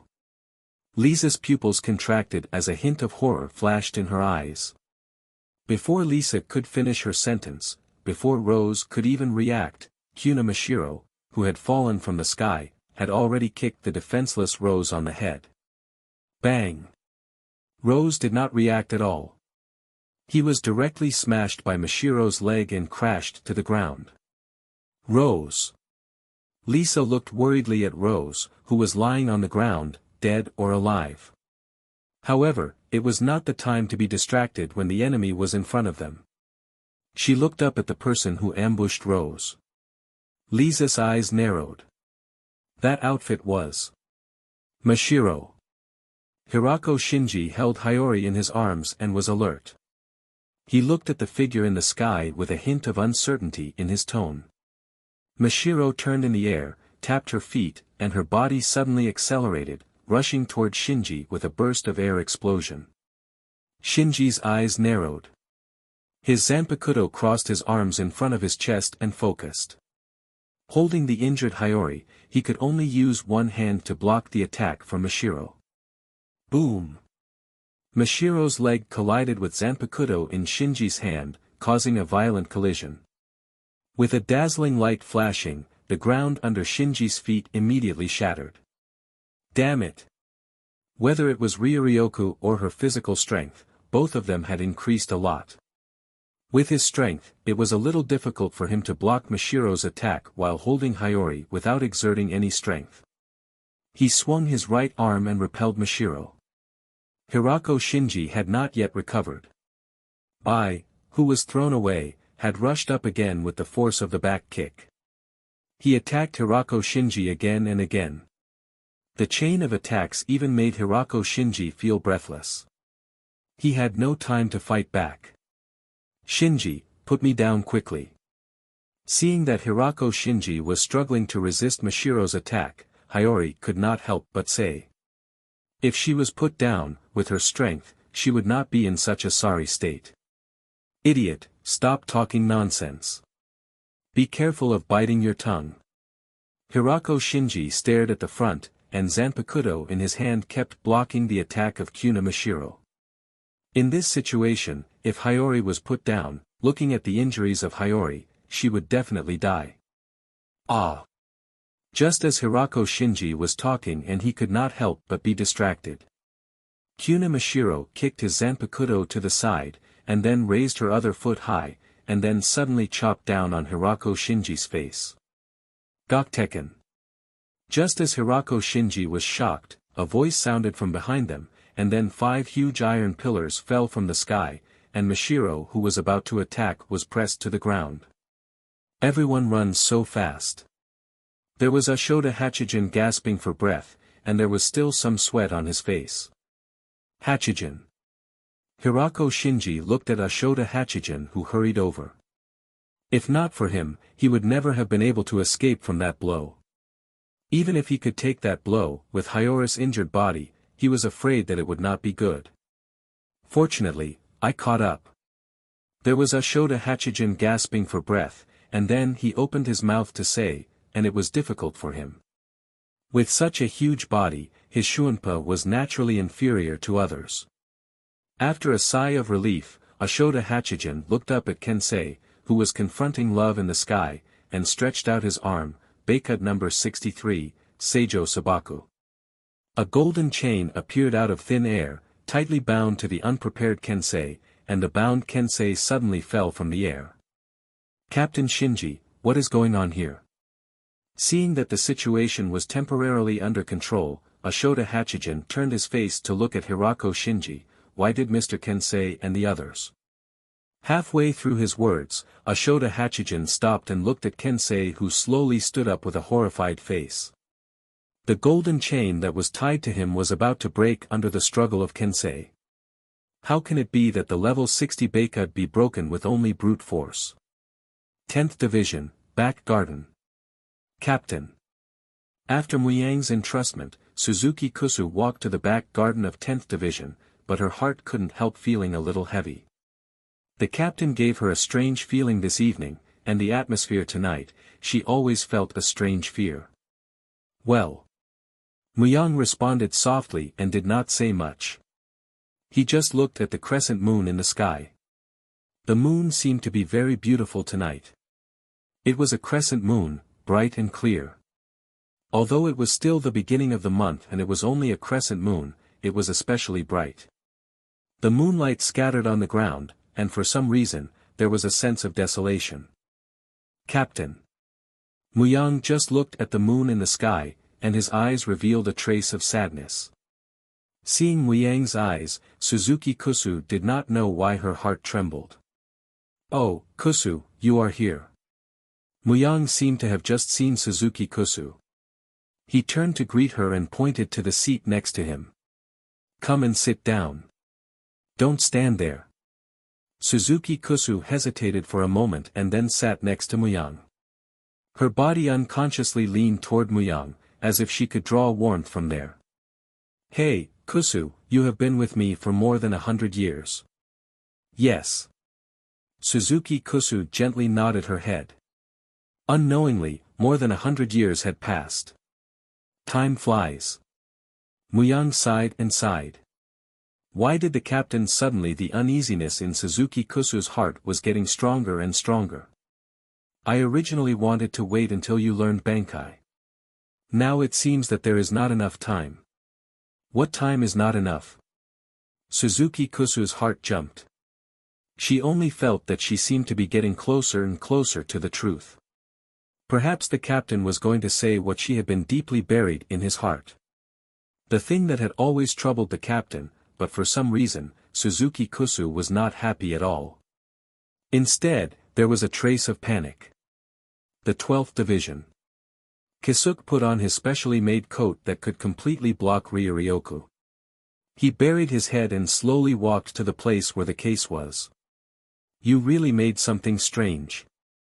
The Grand Kido chief, Tsukabashi Tessai, walked out from the shadow of the corner and looked at Kisuke. You actually specially made a coat that can completely block Ryuryoku. It seems that the matter is not simple. Hee what a headache, you found out. Kisuke chuckled and gently lifted a corner of the hat on his head.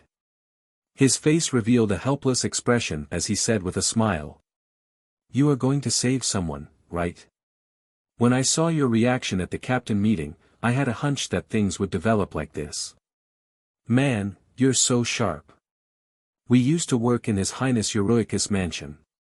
Do you think I can't predict such a small thing? Then can you make way? You are making things too difficult for me. How can I let you go alone? Huh? Kisuke raised his head and looked at Tsukabashi Tessai in surprise. I also feel an indescribable horror tonight. Come on, let's hurry up and rush to their side. Night, the moonlight was bright, but it was sad. Outside the 5th Division. The two Shinigamis were carefully patrolling outside the division building. They heard that something big happened tonight. They heard that the vice-captain of 9th Divisions and captain of 9th Division's Ryuryoku had disappeared. They had to be careful. Huh? Suddenly feeling someone coming over, the two Shinigamis raised their heads and saw a flowery coat. The two Shinigamis immediately crossed their legs and saluted, Captain Kuraku. What's the matter? It's so late and you haven't slept yet. No, I just can't fall asleep. Kuraku Shunsui said indifferently, but the eyes buried under the bamboo hat looked at the upper floor of 5th Division building, and a figure was walking in the corridor with a dozen documents in his hand. Seeing Aizen in the corridor, Kuraku Shunsui's eyes flashed a glimmer of light, and he did not know what to think. Feeling Kuraku Shunsui looking at his eyes, Aizen turned his face and nodded to Kuraku Shunsui without a trace of expression on his face. Am I thinking too much? Kuraku Shunsui nodded to Aizen, his face buried under the bamboo hat, and the expression on his face could not be seen clearly, making people not know the real thoughts in his heart. What? The Shinigami standing on the side heard Kuraku Shunsui's faint voice and asked. It's okay, but Vice-Captain Aizen seems to not be able to sleep as well. Ah. Hearing Kuraku Shunsui's words, the two Shinigamis quickly turned their faces and ran a few steps forward. They respectfully saluted Aizen and said, Good evening, Vice-Captain Aizen. You also need a good rest. Putting down the worry in his heart, Kuraku Shunsui also turned around and walked back to 8th Division. When he left, he did not forget to show concern to the two Shinigamis. Good night, Captain Kuraku. Good night. Kuraku Shunsui put his hands in his sleeves and slowly walked back. The uneasiness in his heart for no reason seemed to relax. There should be no problem. Lisa-chan will definitely solve the problem and then come back. Just entering 8th Division from the side door, Kuraku Shunsui saw a little loli with glasses holding a thick book in her arms, standing in the yard and looking at herself. Excuse me. The little loli in front of him spoke with a soft accent. I remember you are Ise. Kuraku Shunsui slightly bent down and looked at the cute little loli in front of him. Ah yes. I am really honored that you can remember me. When she heard Kuraku Shunsui accurately call out her name, Ise said with excitement and caution on her face. Oh haha, because you are now the youngest member of our team. As long as it is the name of the young girl, I remember everything. Kurosaki Shunsui smiled, and you will specially come to see me every month. Ah, right, today is the first. Kurosaki Shunsui looked up at the sky and suddenly remembered something. Yes. Ise shook the book in his hand with a look of loss, so I want to say that this month I will also be studying with the vice-captain of Yatamaru. I see. Kurosaki Shunsui had a trace of realization on his face. He looked at the cute little loli lovingly and then looked up at the crescent moon hanging in the sky, but I am very sorry, Lisa is not here tonight. May I ask why? Ise raised her head. She said with an innocent expression on his face. Because she has a very important job. It's okay. I think she will come back at dawn. Definitely. Kurosaki Shunsui touched Ise's head and said with a certain expression. West Outskirts, 6th District. Ah. Lisa spat out a mouthful of blood, and then fell to the ground with a bang. As soon as he shot Lisa down, his feet kicked off, and his body suddenly accelerated, punching at Lisa who had been knocked down. Bang! Just as Kensei's fist was about to hit Lisa, a Kido attack came from the side, stopping Kensei's attack. Haharo stretched out his hand with a tired look. Stop it quickly. Kensei, you shouldn't be a weak man who would attack a girl, right? Woo-woo Kensei turned his face and let out a beast-like low cry. Hey, are you alright, Lisa? Hirako Shinji looked worriedly at Lisa, who was getting up from the ground. I'm fine.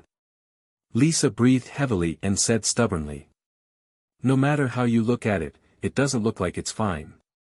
Shinji couldn't help but complain when he saw Lisa gasping for breath. Shut up. In short, if this goes on, we won't be able to hold on no matter what. Rose struggled to stand up from the ground and said worriedly. Hachi, do you have no other way? Lisa turned to look at Ashoda Hachijin standing on the side and asked.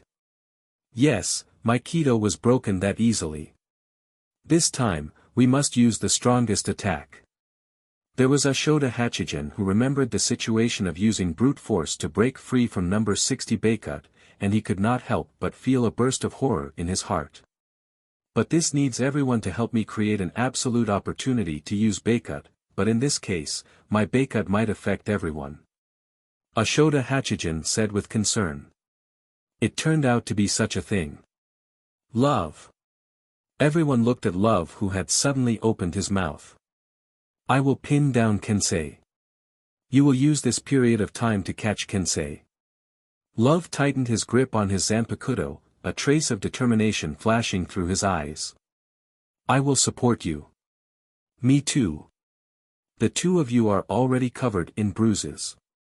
Don't say such things anymore. I alone will be enough, but I will leave the support behind to you. Love rejected Lisa and Roth's help. You really love to be in the limelight. Lisa said indifferently. Who is the one who loves to be in the limelight? Love was halfway through his sentence when his body rushed out like a whirlwind. Rose. Yes. Hearing Lisa's cry, Rose had already raised his right hand and released a few Kido attacks in succession to cover for Love's attack. Dang. Using Rose's cover, the Zanpakuto in Luo's hand landed on Kensei's body, but it did not even cut through his clothes. On the contrary, Kensei seized the opportunity and gathered a force in his right hand. He suddenly punched Love in the abdomen, sending him flying. Ah! Lisa suddenly fell from the sky. Before the Zanpakuto in her hand could swing down, Kensei had already sent Lisa flying with a backhanded punch. Just as Kensei sent Lisa flying, Love, who had already flashed back to his side, fiercely punched Kensei back a few steps. Hachi. Seeing that Kensei was repelled, Lisa hurriedly called out to Ashoda Hachijin. Baikut number 99 Part 1 Kin. There was a seal of Ashoda Hachijin, and then several black cloths appeared out of thin air, wrapping up Kensei who had not yet reacted. Kensei had not yet had time to respond, and had been tightly bound to the ground by the Kido of Ashoda Hachijin. Baikud number 90 without chanting, what a guy. Seeing that Kensei had been tied up, the crisis was temporarily lifted. Shinji turned his head and looked at the breathless Ashoda Hachijin and praised. But it took a lot of my energy. There was Ashoda Hachijin gasping. Then what should I do next? Hirako Shinji looked at the two bound by Kido and turned to look at Ashoda Hachijin. Can't you use Kido to think of a way? I mean, I could, but if you don't find out the reason you can't. Ashoda Hachijin walked over to see the two people who had fallen to the ground and gasped in their mouths after hearing Hirako Shinji. Cough cough. What's wrong, Hiyori? Are you okay? Hirako Shinji looked worriedly at Hiyori, who was being held by him. Well, in short, you should treat this girl first. Let me go. Hiyori seemed to be enduring great pain as she struggled to speak. Some unknown white objects came out of her mouth. Before Hirako Shinji could react to what had happened, with a roar, a knife light flashed, and Hirako Shinji suddenly spat out a blood mark on his chest. The sudden change shocked everyone present. They looked at Hiyori with surprise. They found that Hiyori was wearing a mask that was very similar to the mask of Hollow. Her whole body was emitting a kind of hollow like Ryuryoku. That state was clearly the same as that of Kensei and Mishiro. Hiyori! Lisa screamed and was about to rush forward to help her. What the hell is going on? Love quickly put on an alert posture and said through gritted teeth. Suddenly, a black light curtain unfolded, wrapping everyone in panic. Whether it was vision, hearing, or smell, all disappeared, even the perception of Ryuryoku disappeared. Except for Zanpakuto in their hands, nothing could be felt. What is this? In an instant, his perception was deprived, and Love shouted in panic, Lisa! Rose! Shinji! Without any warning, a blade pierced Love's body out of nowhere. Blood sprayed out, and the black curtain that covered them gradually receded. The few people who had been standing there had all been sneak attacked and fell to the ground with heavy injuries. You are Kanem Tosen. Hirako Shinji fell to the ground and looked at the person in front of him with a shocked face. Tosen. Seeing the person in front of him take off his mask, Hirako Shinji could not hide the shock in his eyes. Why do you treat Kensei like this? Did you betray your captain? Hirako Shinji looked at the expressionless Tosen in front of him, and a trace of hatred flashed in his eyes. This is not a betrayal. Hearing the sudden voice, Hirako Shinji's body shook. He was really familiar with this voice. He is very loyal. He just loyally followed my orders. That's all. Aizen held the unsheathed Zanpakuto in his hand, and his face removed the mask of hypocrisy in the usual days. Instead, he wore a bit of coldness and slowly came here with Ikemara Jin. Can you please not be too harsh on him, Captain Hirako? Aizen. Hirako Shinji turned his face, and his face showed some deep-rooted hatred. Sure enough, you are playing tricks. It turns out that you have noticed it. It is really amazing. That goes without saying. When did you discover it? I found it when you were still in your mother's. Although he had been ambushed and fell to the ground, Hirako Shinji did not want to lose in a verbal confrontation. I see. Aizen tilted his head, but there was no sign of anger or surprise on his face, as if everything was in his control. I always felt that you were a dangerous and untrustworthy man, so I chose you as my deputy captain to monitor you, Aizen. I understand. I am very grateful to you, Captain Hirako. Aizen's face showed an expression that was all in control, thanks to you not trusting me at all, so you didn't find out. Didn't I say that I had noticed it long ago? No. Aizen's face showed a strange expression, a playful look. You didn't find it, this whole month. The one walking behind you is not me. What? Aizen's words are no less than a bomb for Hirako Shinji. I can control my target's perception of everything as I please. This is the real ability of my Zanpakuto, Kyoka Suigetsu. In short, it's a complete hypnosis. You said complete hypnosis. You are a very sharp person, Captain Hirako. If you usually get along with me like the captain of other teams and their adjutant, maybe you have a chance to see through it, but you don't. Because you don't believe me, you often keep a distance from me, don't talk to me, don't give me any information, and don't get involved in my affairs, so you didn't notice that I have been swapped with someone else a long time ago. The person who was my substitute, I asked him to remember my usual actions and the response when I faced you or other team members and captain. Assuming that you know me very well, then you should be able to detect something strange from some of my habits or behaviors. You will fall there now. It is all thanks to you that you don't understand me at all, Captain Hirako. Aizen. Hearing Aizen's explanation, Hirako Shinji could not help but feel a burst of hatred in his heart. Then there is another thing, Aizen's face is still not arrogant and impatient. You just said to me. You chose me to be the vice captain in order to monitor me. That is your mistake. Just like the captain and the vice captain's appointment rights, the captain also has the so-called is the rejection right. Although in fact, the situation of the diplomatic right is very rare, for me, I still have the road to not be your vice captain. Why don't I do this? Aizen's face showed a faint smile. At this moment, everything was already in his control. In this situation where everything was in his control, he did not mind showing off his achievements to the enemy and letting him die clearly. Without waiting for Hirako Shinji to answer, Aizen answered by himself. Because this is really too ideal. The great suspicion and vigilance you have for me is really too ideal for my plan. Do you understand? It is not you who chose me, but I chose you. Captain Hirako. Maybe you should apologize to your companions. It is because you chose me that you and your companions fell to the ground. Aizen. Hearing Aizen ridicule, Hirako Shinji could no longer bear it. He suddenly stood up and pulled out his Zanpakuto. Ga. Hirako Shinji was just about to move when his body shook, and a white unknown object suddenly emerged from his mouth and eyes. A strange power suddenly appeared from the inside of his body, as if it wanted to swallow his mind. His body suddenly could not move, and the scene in front of him was blurred. This level of provocation can lead you to take the bait. I really appreciate it. Aizen looked at Hirako Shinji in front of him coldly and sneered. Damn it, even me. Feeling the abnormality of his body, Hirako Shinji gritted his teeth and said, and then he felt that the companions who fell behind him were all eroded by the similar power. Aizen. What the hell is going on? What do you want to do? Sure enough, the holification will go faster in the emotional state.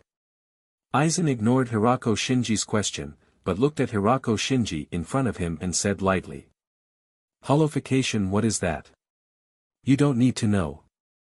Aizen still had a dull expression on his face, as if he did not put anything in his eyes.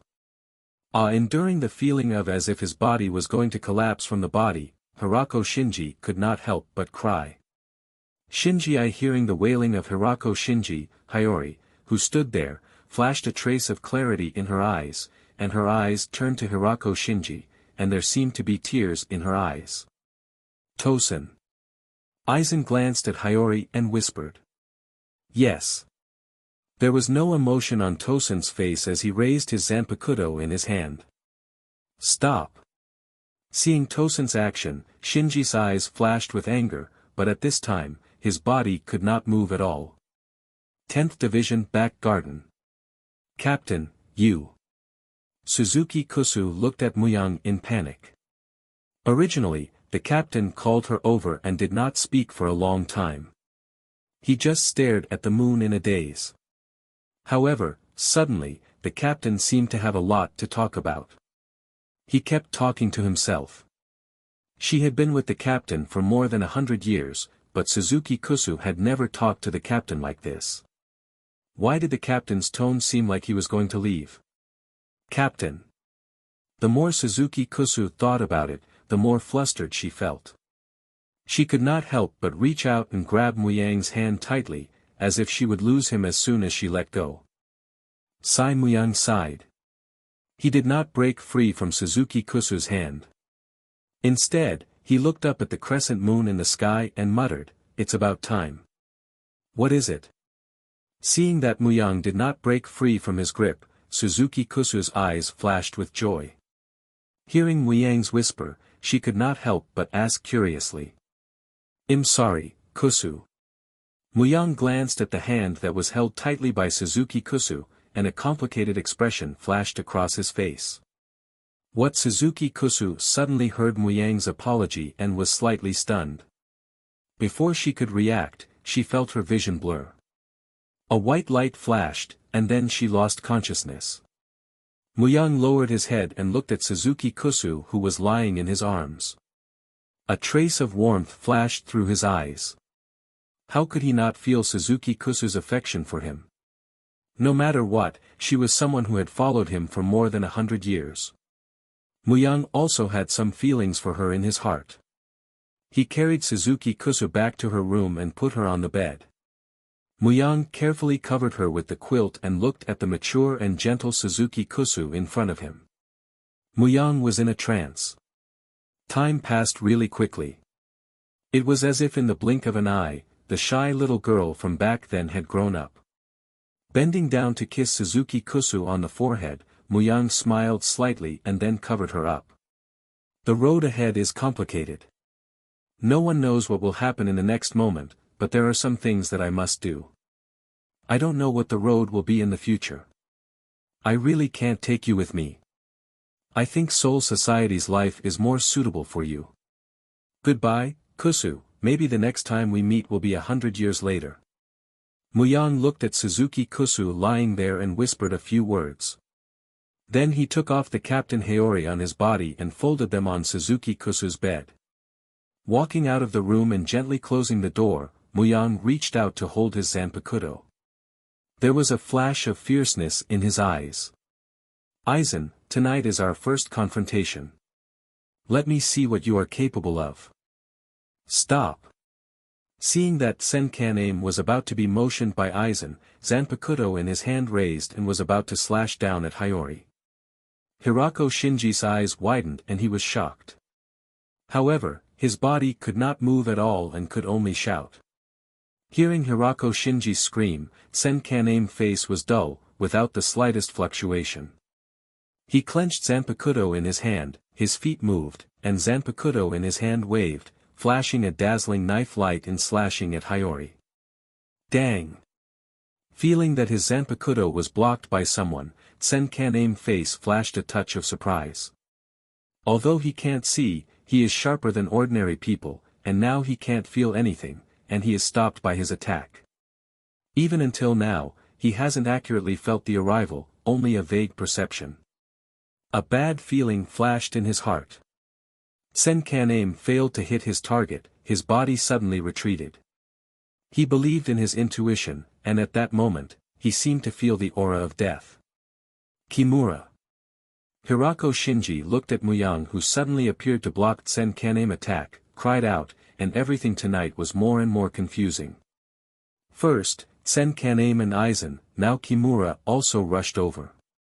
Humph. Muyang glanced at the group of people who fell to the ground. There was a flash of anger in his eyes. Although he knew before coming that Shinji and the others should have been killed by Aizen, when he saw them all powerlessly lying on the ground with his own eyes, Muyang's heart was still unable to hold back a burst of anger. Seeing Senkan-Aim quickly retreat, Muyang narrowed his eyes and waved his arm. A pale cyan blade light emerged from his Zanpakuto. Senkan-Aim's body just moved, and before he could retreat, Muyang's slash had already broken through the air. Senkan-Aim did not even feel the slightest bit, and the slash had hit his chest. Puff. A blood sprayed out, Senkan-Aim himself was also sent flying by Muyang's slash, and he fell powerlessly at the foot of Aizen. Before, he moved his body at the critical moment. Although he did not avoid Muyang's slash, he was lucky to avoid the vital point, but even so, his chest was broken by Muyang's slash, a huge and ferocious wound, and even the internal organs inside the body could be seen. Cough cough cough. Senkan-Aim fell at the foot of Aizen, struggling to get up, kneeling in front of Aizen, blood kept flowing down the wound, and even the originally dark face seemed to be pale. "Sorry, Lord Eisen. No, you have done well. In the face of such a powerful captain." Eisen had a faint smile on his face, as if he was praising Senkanem. Jin helped Senkanem to deal with his wound. "You two just stay behind. Don't interfere." "Yes." Jin nodded gently and walked to the side of Senkanem, who was about to pass out. There was a green light on his hand and helped Senkanem to deal with the terrible wound on his chest. "I'm so sorry, Lord Eisen." Being helped by Jin to deal with the wound on his chest, Senkanem's face showed a trace of shame. He could not help Lord Eisen to deal with things, but let Lord Eisen be distracted to take care of himself. "Now. What are you gonna do, Captain Kimura?" Eisen stepped forward and looked at Muyang with a flat face. "Oh. It's really an interesting question." Muyang chuckled. Then he looked at Hirako Shinji, who was standing on one side, and said, "Oh, Hirako Shinji, looks like he got you good, huh?" "TSK, really?" Hirako Shinji curled his lips. "How is it?" "I won't die." "Good." Muyang turned around, "You'd better stay on the side and watch. Leave the rest to me." "Eisen, do you have anything to explain about these things in front of you?" "Oh. Does Captain Kimura have any misunderstanding about me?" Aizen's face showed a look of confusion. "As you can see, I happen to find everyone in the aftermath of the missing souls due to the battle, and I am trying to save them." "What a good excuse." Muyang looked at Eisen and shook his head. "Your acting is really good. No matter when you can maintain such indifference, it makes me admire you a little. Originally, it has nothing to do with me whether you do some experiments or not. In order to study some extraordinary things, it is inevitable to use living people in experiments. I can understand it." "Oh." Aizen's face suddenly showed a hint of intention, reached out to Muyang and said, "Then, let's go together. I believe that as long as we join hands, there is nothing that can't be done." Thinking of himself and Muyang joining hands, Aizen only felt that the future was bright. Muyang was one of the few people he could not see through. He had been captain for more than 100 years. Until now, no one had seen his real strength. Even with Aizen's confidence in his own strength, thinking of opposing Muyang, he could not help but feel uncertain. If he could join hands with Muyang, he seemed to have seen victory. "Unfortunately, you should not have attacked my friends." Muyang showed a trace of regret on his face. In fact, even if Aizen did not do anything to Shinji, Muyang would not join hands with him. From the beginning, they were destined to stand in different positions. Their relationship could only be opponents. That's really a pity. Aizen put down his hand and showed a trace of regret on his face. "I don't think there is anything to regret."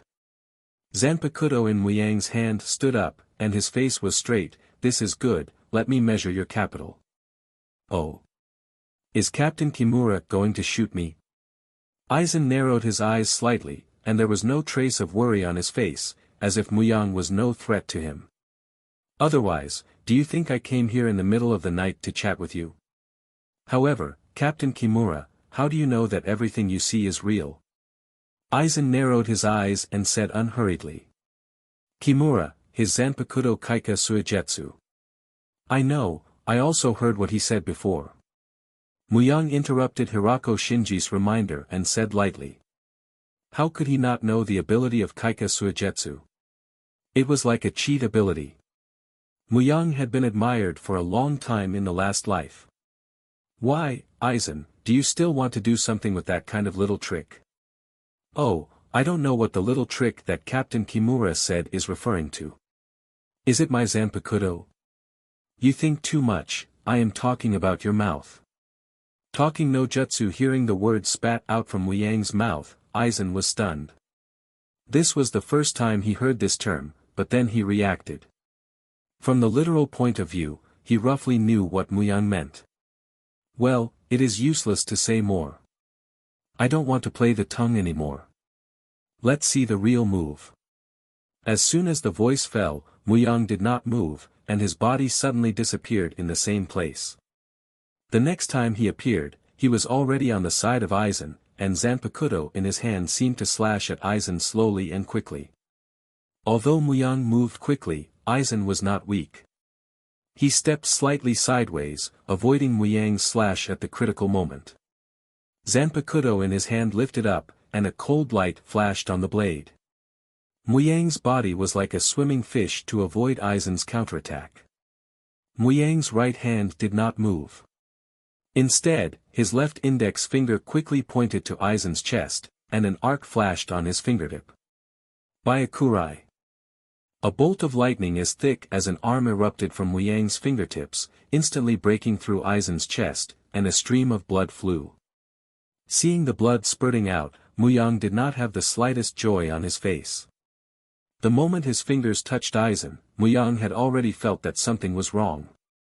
From Ryoryoka's finger, it was not Aizen who was hit by him, but it was like hitting the air. Tch, Muyang curled his lips, you are really fond of using cheap tricks, Aizen. You are joking, Captain Kimura, with your strength, if you want me to fight you directly, it is really a little troublesome, that is what I don't want. Oh. Muyang turned to look at Aizen who appeared behind him. Should I be honored? For your praise. If you must think so. Aizen smiled slightly. Although it may be a little troublesome to fight you head-on, but if I just want to protect myself, I think I can still easily do it. I have to say that your Kaika Suigetsu is really a powerful ability. Muyang was speechless. Although the current Aizen is not comparable to himself in frontal combat, if he just used Kaika Suigetsu's ability to deal with him, he really can't take him down. Muyang didn't want to fall into his Kaika Suigetsu. Although Muyang could keenly catch Ryoryoku who was Aizen at the moment of the fight to judge the truth, the possibility of winning him in such a fight was really not high. Thank you for your praise, Captain Kimura. Hearing Muyang's words, Aizen's face did not have the slightest fluctuation of expression, really worthy of being a big boss. You are really too polite. Zanpakuto in Muyang's hand shook, his mouth spoke, but his body had suddenly sprang out, the Zanpakuto in his hand pierced the air, and the blade pointed to Aizen's throat. Dang! Waving the sword to knock away Muyang's Zanpakuto, Aizen said faintly, I didn't expect you to play such a little trick, Captain Kimura. There is no way, your Kaika Suigetsu ability is too abnormal. I'm gonna do whatever it takes to give me an edge. Muyang was not embarrassed about his sneak attack. With a turn of his wrist, his Zanpakuto, which was originally separated by Aizen, drew a circular arc, and a layer of cyan Ryoryoku attached to the knife, slashing at Aizen's head at a faster speed than before. Seeing that his Zanpakuto was about to cut Aizen's head, he seemed to be unaware, and his body did not have the slightest precautions, but his face showed a strange expression.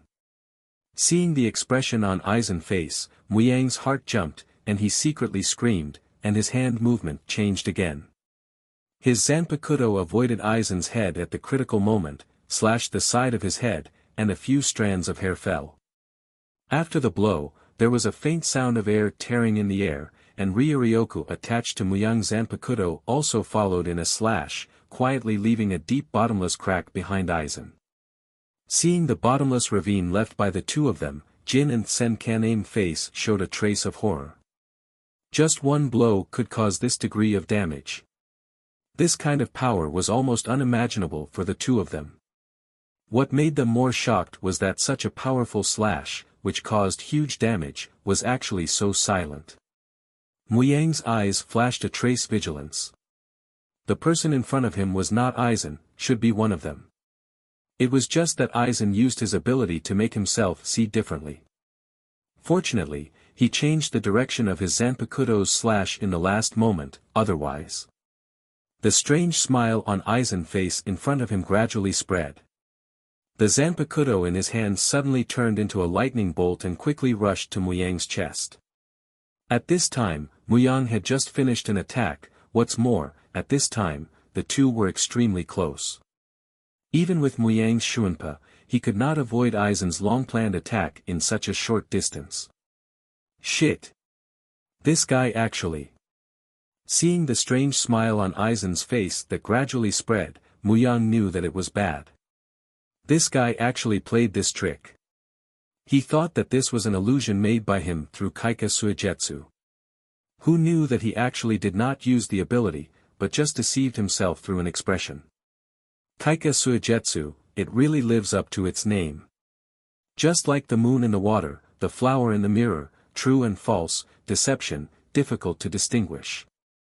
In addition to Aizen's scheming, he cleverly used this ability.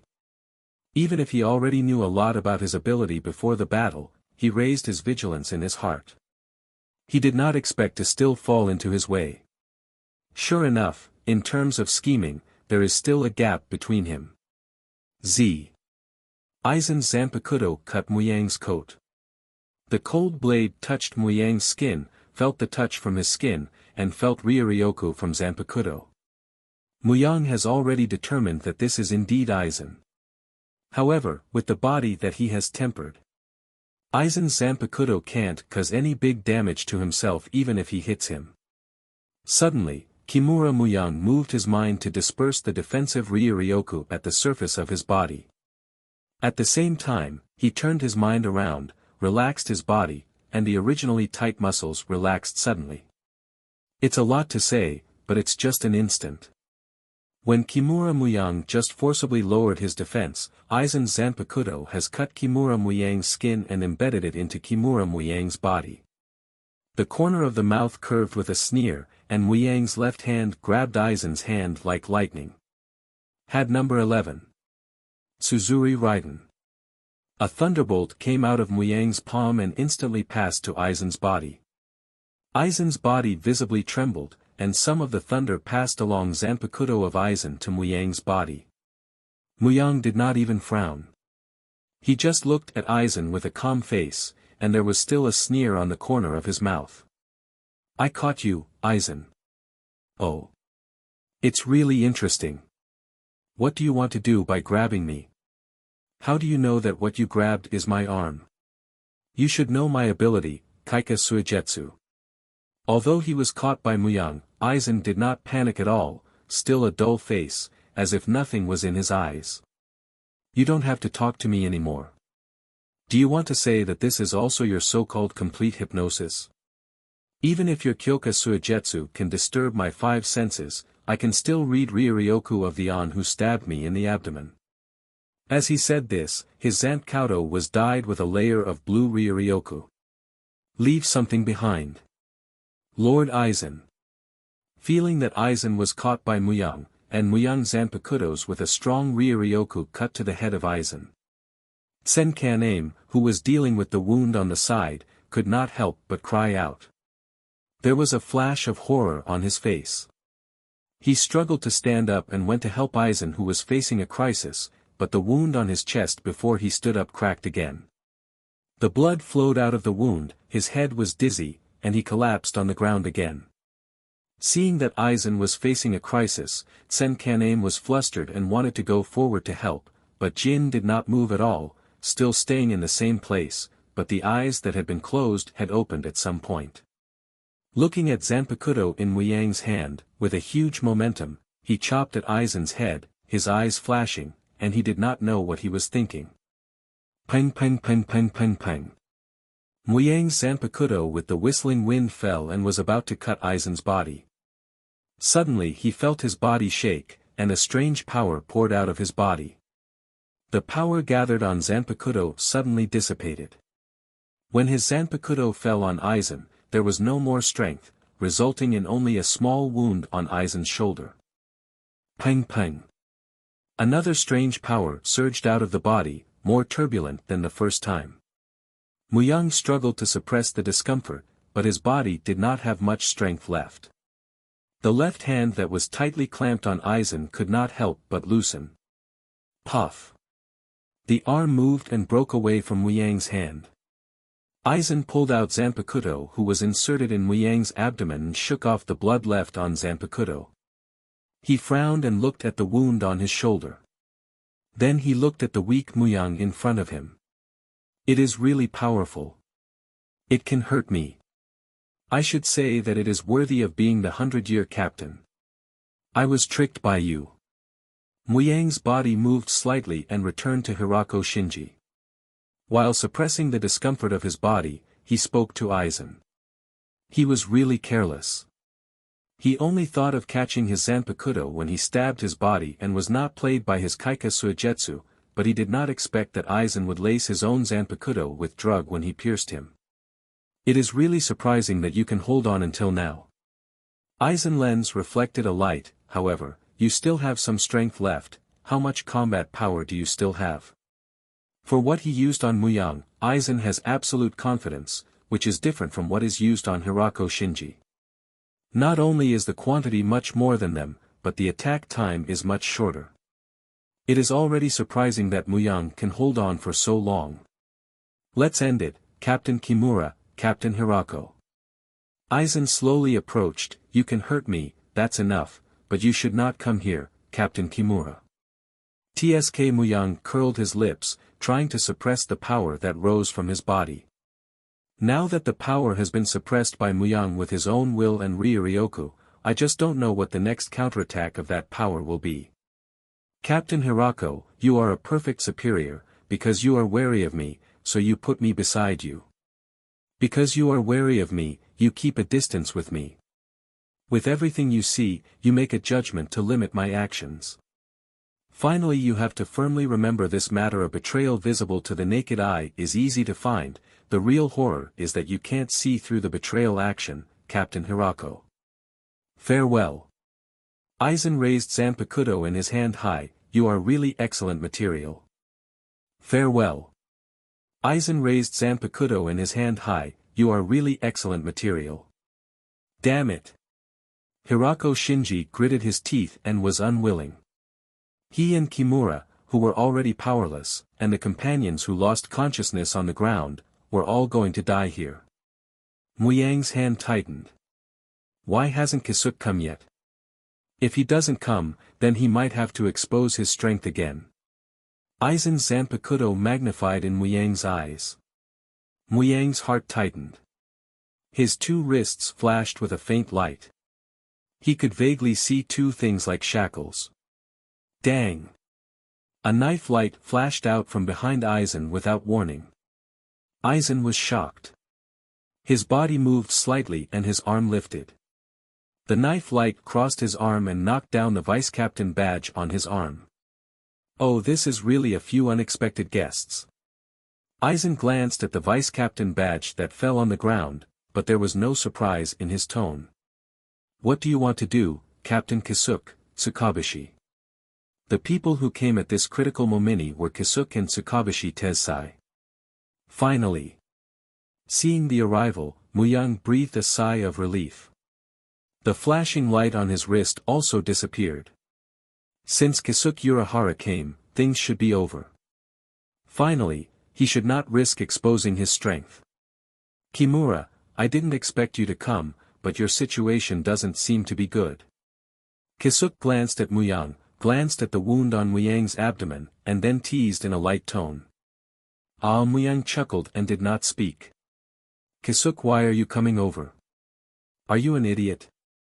Seeing Kisuk rushing over, Hirako Shinji did not have the slightest joy in his heart. Even Kimura fell in the hands of Aizen. With the level of Kisuk's strength, even if he rushed over, there would be no improvement to the battle situation.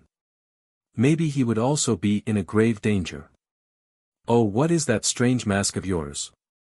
There was no answer to Hirako Shinji's words, but Kisuk looked at the half-fake face of Hirako Shinji and joked. You bastards, you really like to talk. Hirako Shinji curled his lips, but he felt a warm feeling in his heart. Seeing the expression on Hirako Shinji's face, Kisuk smiled slightly, and then his eyes swept over Hiyori, who fell to the ground. The smile on his face gradually faded, and he turned his head and looked at Aizen standing in front of him. Captain Aizen. Yes. What are you doing here? Nothing. Aizen still had a dull expression on his face. He was not afraid that Muyang and Hirako Shinji would expose him. He stared at his eyes and spoke nonsense. He said the words he had said to Muyang once again, "As you can see, I happened to find everyone who had disappeared because of the battle and dealt with the aftermath of the case. I am trying to save them." "Why are you lying?" "Lying?" Aizen pretended to be puzzled. "Do you have any doubts about the behavior of a deputy captain who wants to save the captain?" "No." Kisuke lowered his head, the hat on his head leaving a shadow in his eyes. "I don't care about this matter." "Injured because of battle? You said that this is injury. How can you lie? This is hollowification."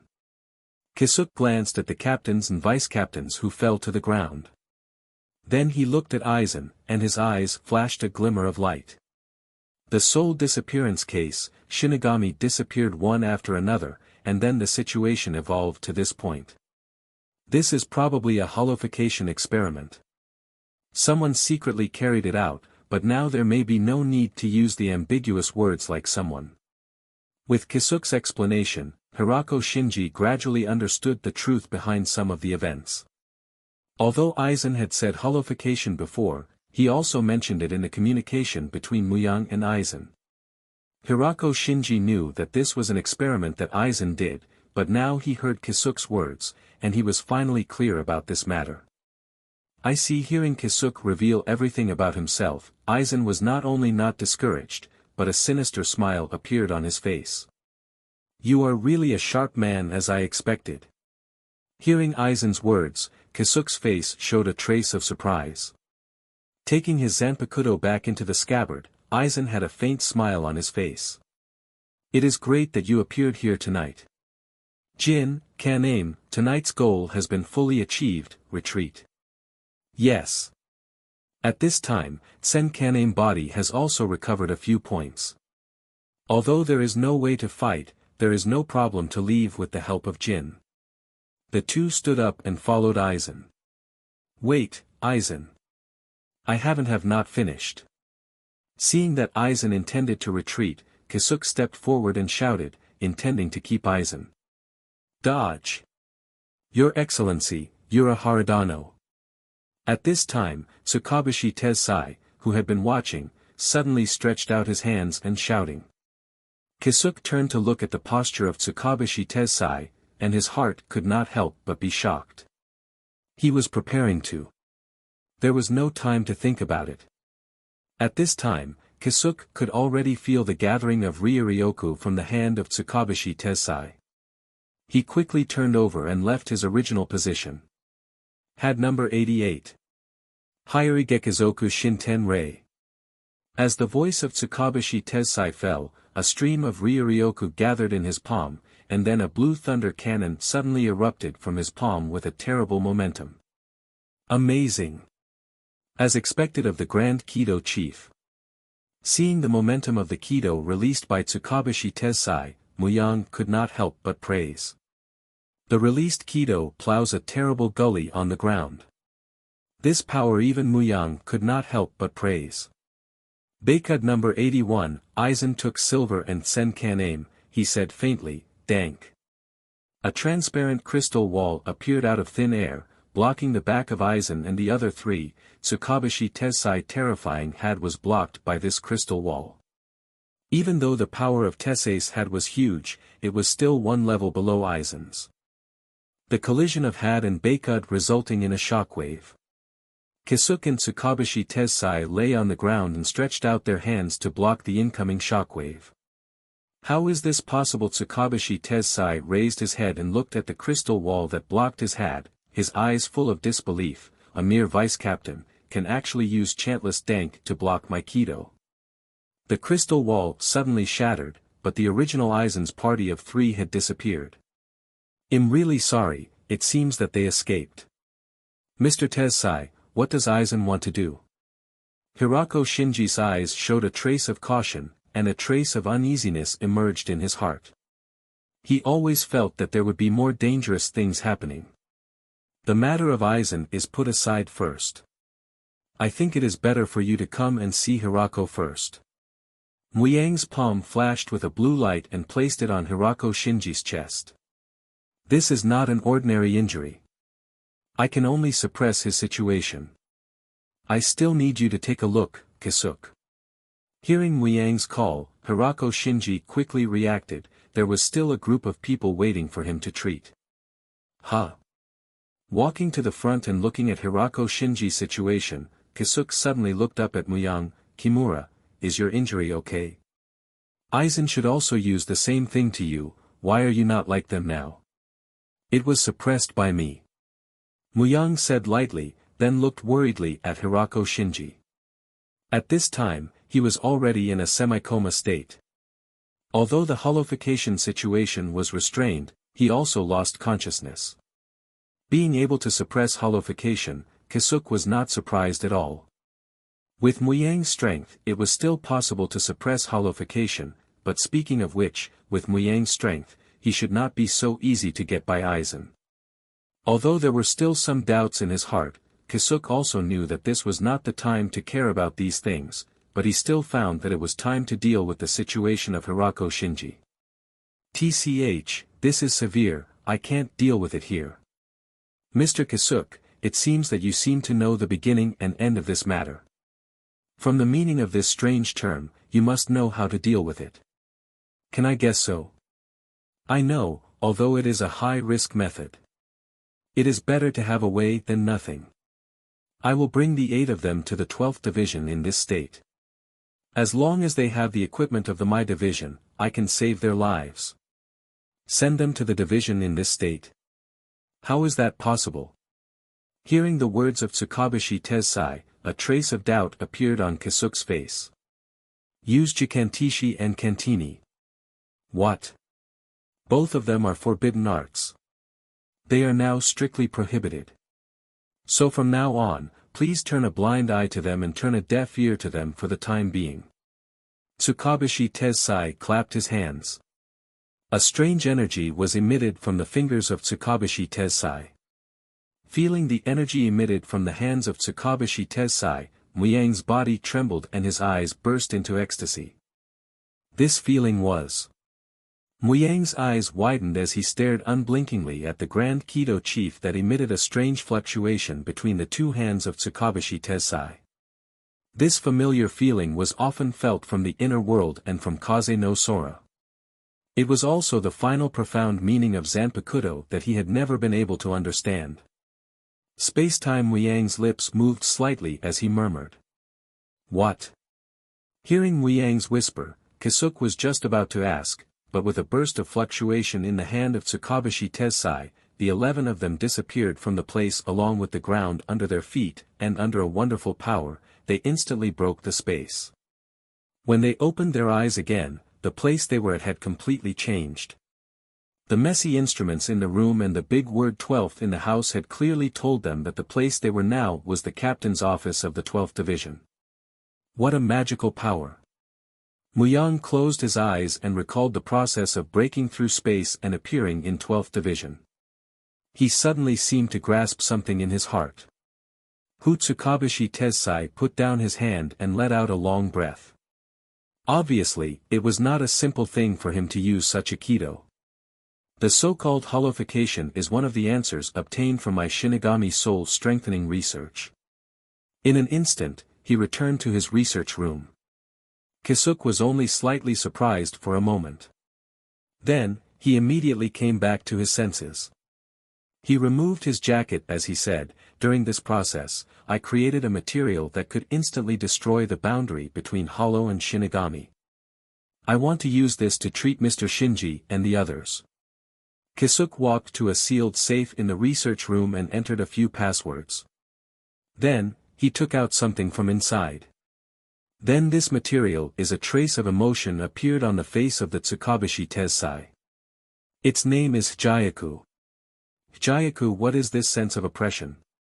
Tsukabashi Tessai looked at the small thing in Kisuk's hand and felt the sense of oppression from that thing. He could not help but to sweat and reached out to wipe the few drops of sweat on his forehead. Ryuryoku? No, this is existence. The existence of this stone itself is suppressing my existence. What is this thing? Mr. Kisuk, what on earth have you made? Can you save them like this? Can Captain Hirako really be saved? Tsukabashi Tessai suppressed the doubts and surprise in his heart and asked the most important thing now. No. I have said that this is a gambling method. The possibility of using Hyaku to restore Captain Hirako and others to the original state is only 2%. 2%. Wait a minute, Kisuk. Huh? Kisuk and Tessai looked at Muyang, who suddenly spoke at the same time. If you don't cure them and only want you to temporarily suppress their situation, how confident are you? Why did you suddenly ask? You just need to tell me. If you just want to maintain the current situation. If I don't let their situation worsen, I have more than 60% chance to success. That's good. You should suppress their situation first. Don't let it get worse. Why? Kisuk looked at Muyang in confusion. If we can't cure them as soon as possible. Kisuk. Muyang interrupted Kisuk's words, and his face gradually became solemn. What do you think of Aizen? Aizen? Kisuk was slightly stunned.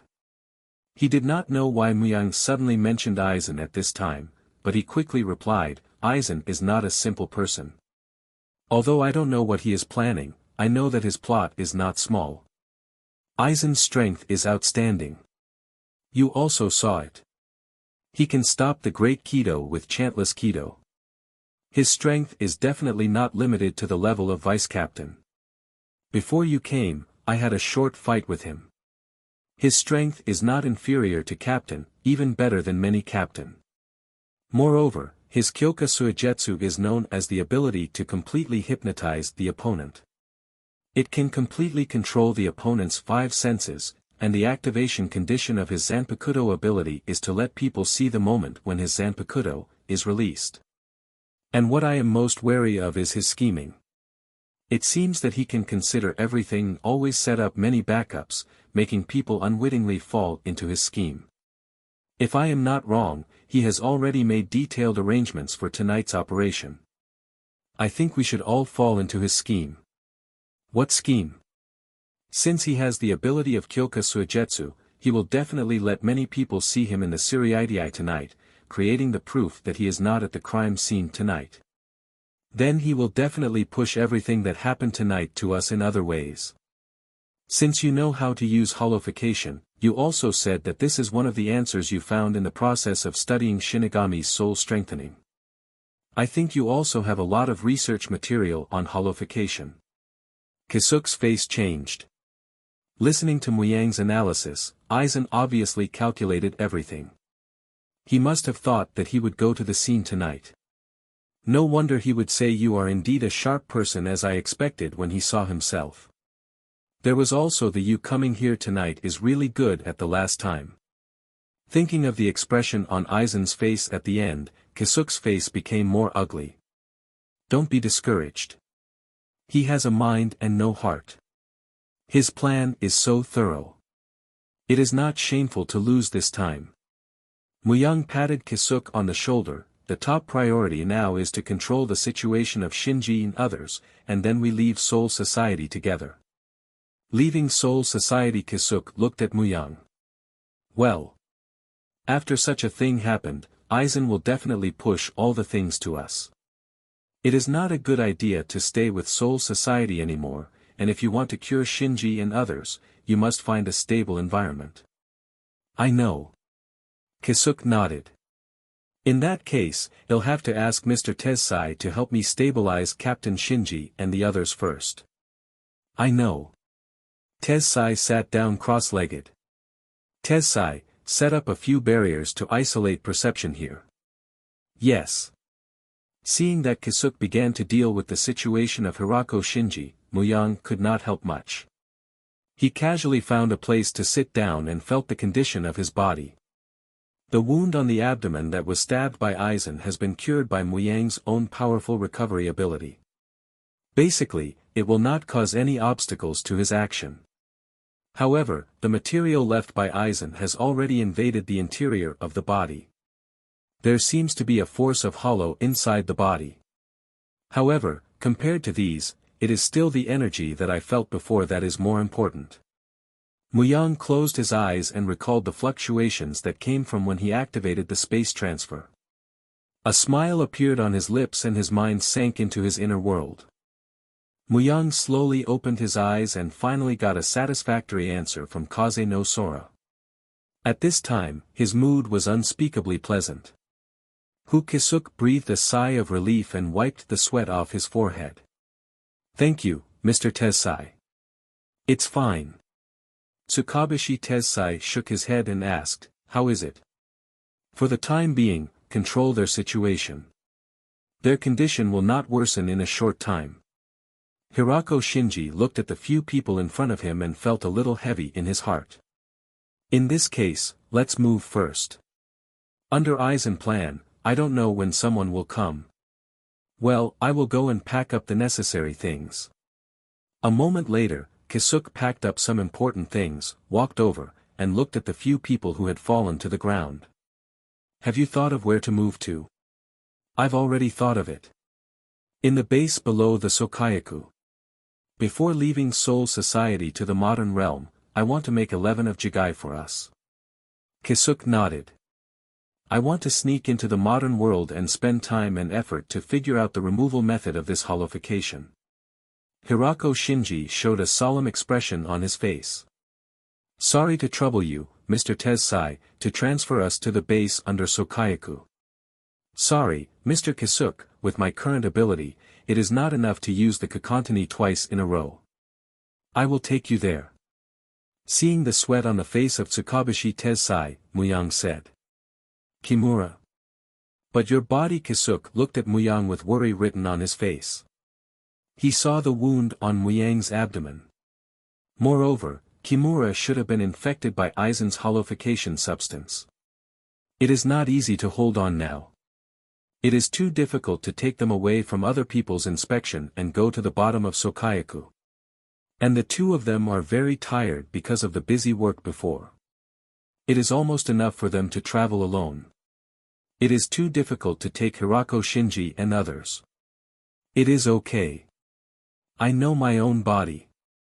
Moreover, when you are busy, I did not do anything."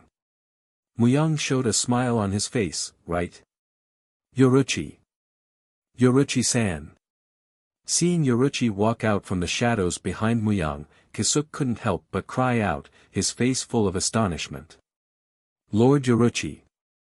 Although the Tsukabashi Tessai looked tired, it still insisted on standing up and bowing to Yoruchi. "Alright, you don't have to be so polite at a time like this." Yoruchi waved her hand and signaled Tsukabashi Tessai to stand up.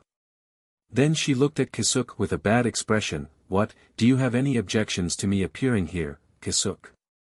"No, no, no." Hearing Yoruichi's question, Kisuk hurriedly waved his hand. "Humph. If Kimura hadn't told me, I wouldn't have known that such a big thing had happened." Yoruchi snorted.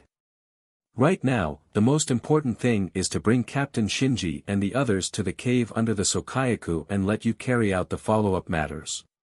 As for the matter of you not informing me beforehand, I will teach you a lesson later. The things are all here, right?" Yoruchi glanced at Kisuk and packed up the things on the ground. "Yeah. Then hurry up. There are less than 2 hours before dawn. If according to what Kimura said, Aizen follow-up action will soon begin. Well, let's go." Muyang nodded, and then directly stepped forward to carry the relatively larger people such as Ashoda Hachijin, Love, and Rose in his hands. His feet moved, and his body had already rushed to the Sokayaku. "Let's go." Seeing Muyang take the lead to leave, Yoruchi stepped forward and picked up Lisa and others in her hands. Her feet moved, and she followed Muyang quickly to the Sokayaku. Seeing Muyang and Yoruchi leave, Kisuk looked back at the captain's office that had only stayed for a few years, and there was a trace of sadness in his eyes.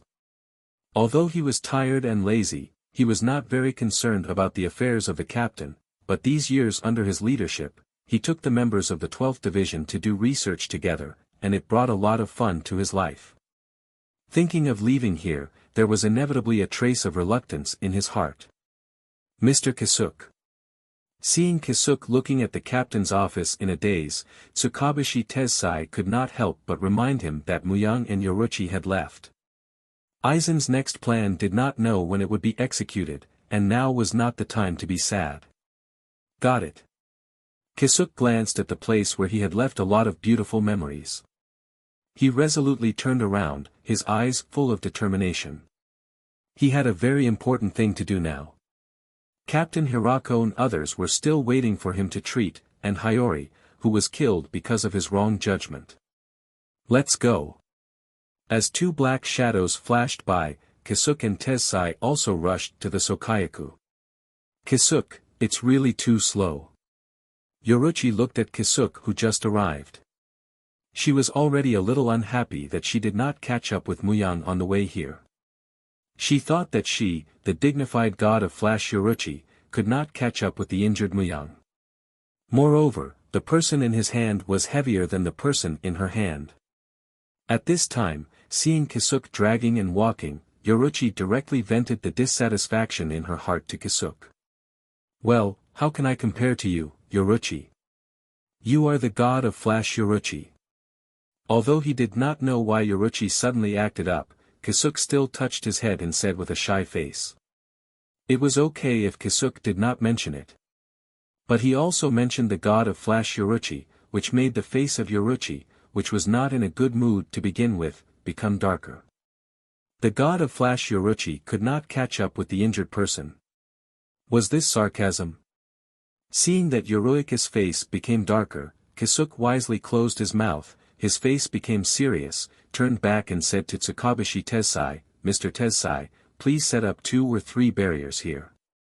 In the next 20 hours, I will make 11 Ryuryoku concealing Jigai for us. 11. Tsukabashi Tessai was stunned. There were 12 people here. I have my own way. Seeing that Kisuke had become serious, Yoruchi also put down the dissatisfaction in her heart. She could still distinguish between the light and the serious. I understand. Tsukabashi Tessai no longer said anything. He sat down cross-legged and set up several barriers around the surroundings with a few handprints in his hand. At the same time, he used his mind to sense the barrier and acted as a warning to prevent anyone from suddenly appearing in the barrier. Seeing that Kisuke began to busy making Jigai and Tsukabashi Tessai to set up a barrier, Yoruchi suddenly reached out and pulled Muyang who was leaning against the wall to one side. What's wrong, Yoruchi? Muyang adjusted his clothes and looked at Yoruchi with confusion. You were injured by Aizen? Yes, hearing Yoruichi's question, Muyang was stunned at first. Didn't he already say it before? Then he smiled and pointed to the wound on his abdomen. Didn't you see my wound? Even if Aizen is as powerful as you said, you shouldn't be hurt by him easily. There is no way. I was hit by his Kaika Suigetsu. No. Yoruchi crossed her arms and looked straight at Muyang. Even if you were disturbed by his ability, you should not have been injured like this. With my understanding of you, even if his ability interfered with your judgment, the moment his Zanpakuto touched you, you could still rely on your Shuinpa to avoid him. At most, you would only be slightly injured. You would not be pierced through in the abdomen like this. Really, you have seen through everything. Looking at Yoruichi's gaze, Muyang curled his lips helplessly. Say it, what do you think? Hearing Muyang's words, Yoruchi also relaxed, with her back against the stone, and her eyes swept to Muyang with a helpless face. I am not sure to defeat Aizen in one go. No one knows what kind of cards he has in his hand.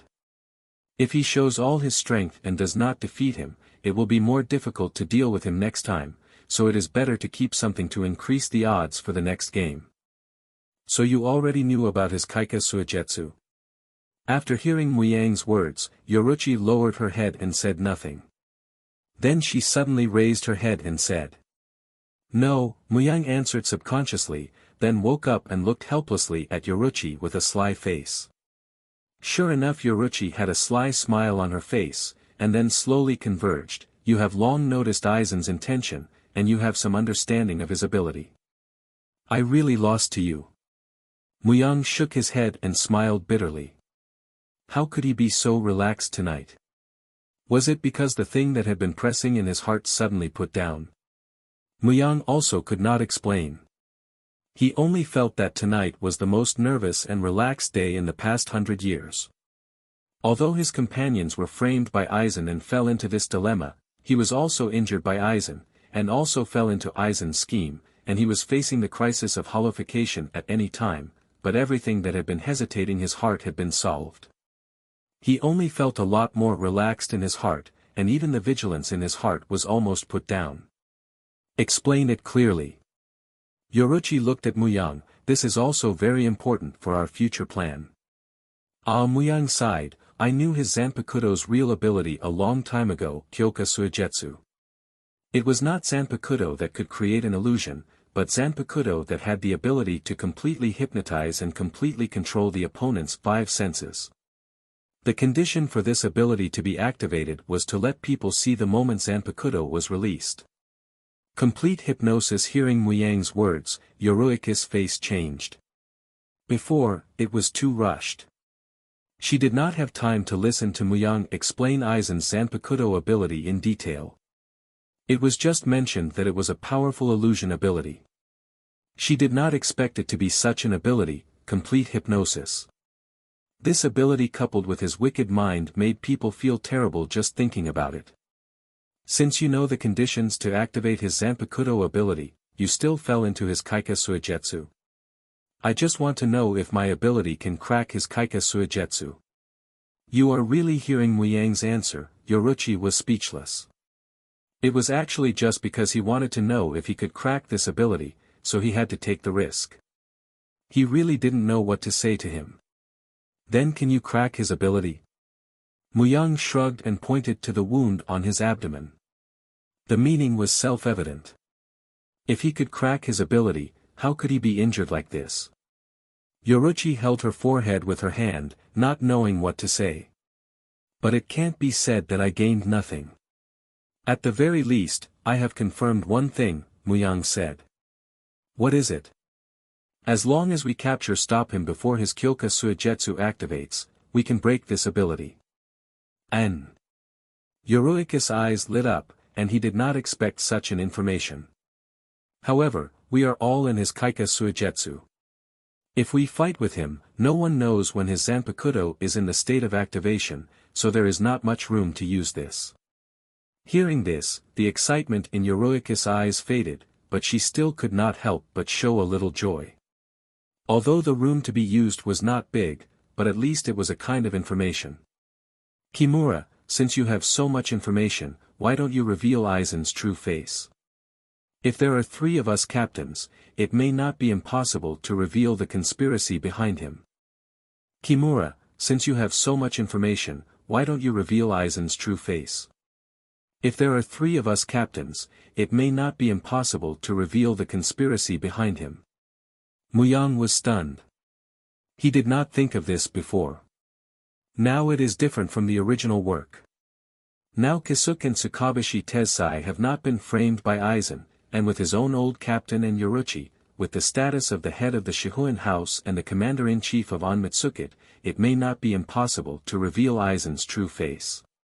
Just as his heart was moved, Muyang suddenly thought of the faces of the so-called sages in the central 46 room. There was a flash of disgust on his face and decisively shook his head. In the face of Yoruichi questioning eyes, Muyang explained, let's not mention that we don't know what kind of backup Aizen has buried. No one knows what kind of power he has in his hand. It is still unknown whether he can take him down. Let's say the old guys in the central 46 room. Even if we can really reveal Aizen's true face, what do you think will happen to Shinji who is framed by Aizen in his holification? Muyang pulled out a sneer on the corner of his mouth. I want to say with the temperament of those old bastards, the most likely result is to deal with Captain Shinji in the way of dealing with Hollow. Indeed, with the usual style of those old bastards, this is the most likely result. Yoruichi nodded. In this case, we can't stand up to testify Aizen, only the way to escape and lurk can be taken. Damn, they are actually forced us to this point. This is also a helpless thing. After all, the preparation before is too little. Seeing the dissatisfaction on Yoruika's face, Muyang comforted her. In fact, he had a lot of time to prepare, but because he had been confused about his future choices, he wasted a lot of preparation time. And, the most important thing is... What? I am not good at this game of chess. It is really too troublesome to plot. It is not a pleasant thing to think about it. If I really want to fight with him like this, I will definitely lose, so I should avoid it first. When he is no longer hiding in the dark, it is better to settle accounts with him when he stands out openly. It really is a typical Kimura style of thinking.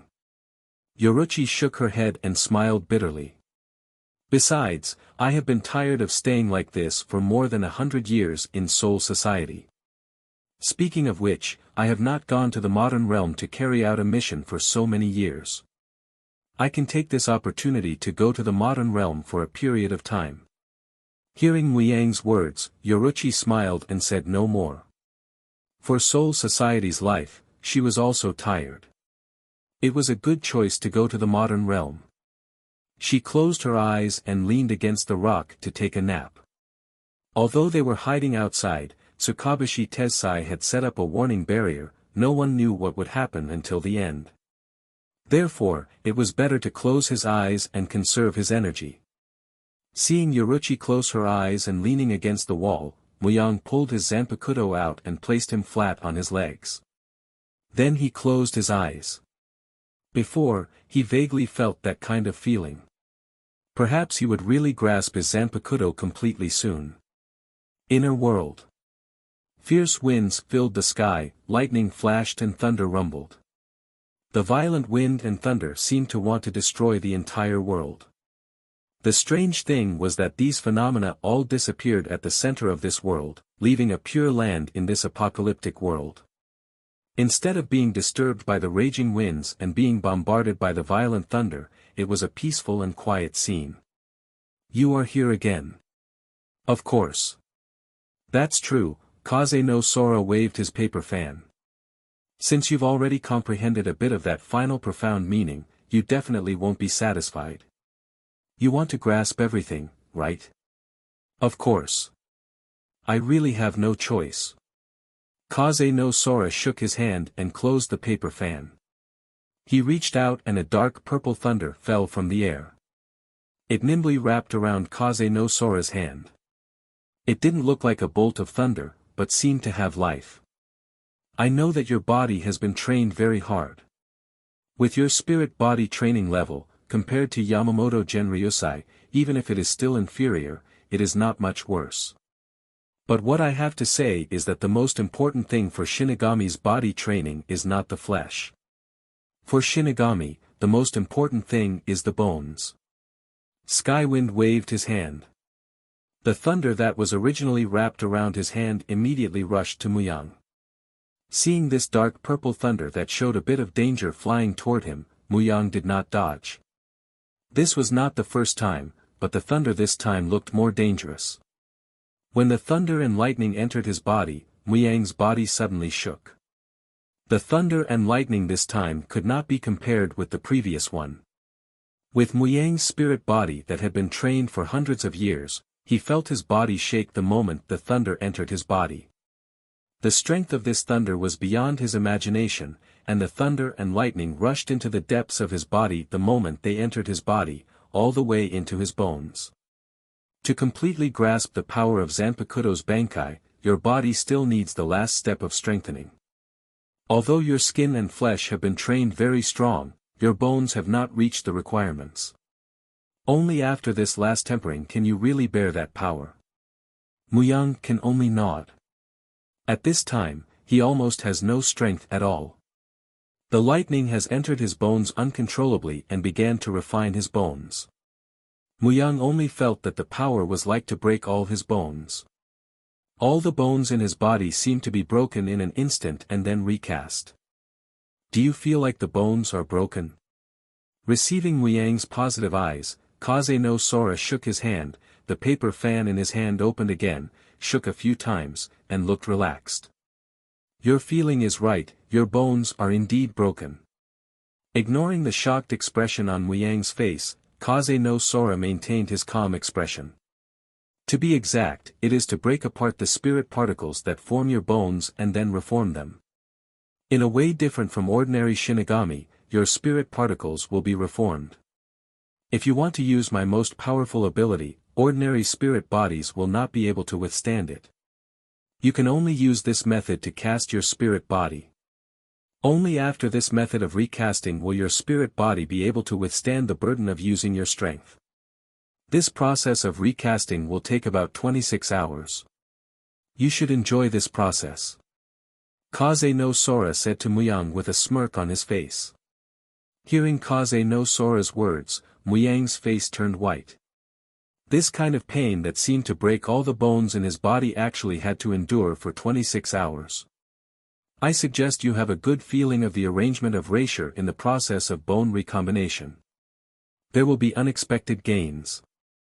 Suddenly, Kaze no Sora seemed to think of something and said to Muyang mysteriously. Muyang was stunned. Then he suppressed the other emotions in his heart and tried his best to ignore the pain of bones recasting. He felt the arrangement of erasure in his body with his heart. Although Kaze no Sora often teased him, he would not lie about such things. In the outside world. Just as Kaze no Sora drew the dark purple lightning into Muyang's body suddenly shook. His Ryuryoku, who had been suppressed, suddenly emitted a wave of fluctuation. The Ryuryoku, that had been suppressed all this time, rose up in an instant, but it only flashed away. Before it could explode, it was suppressed back.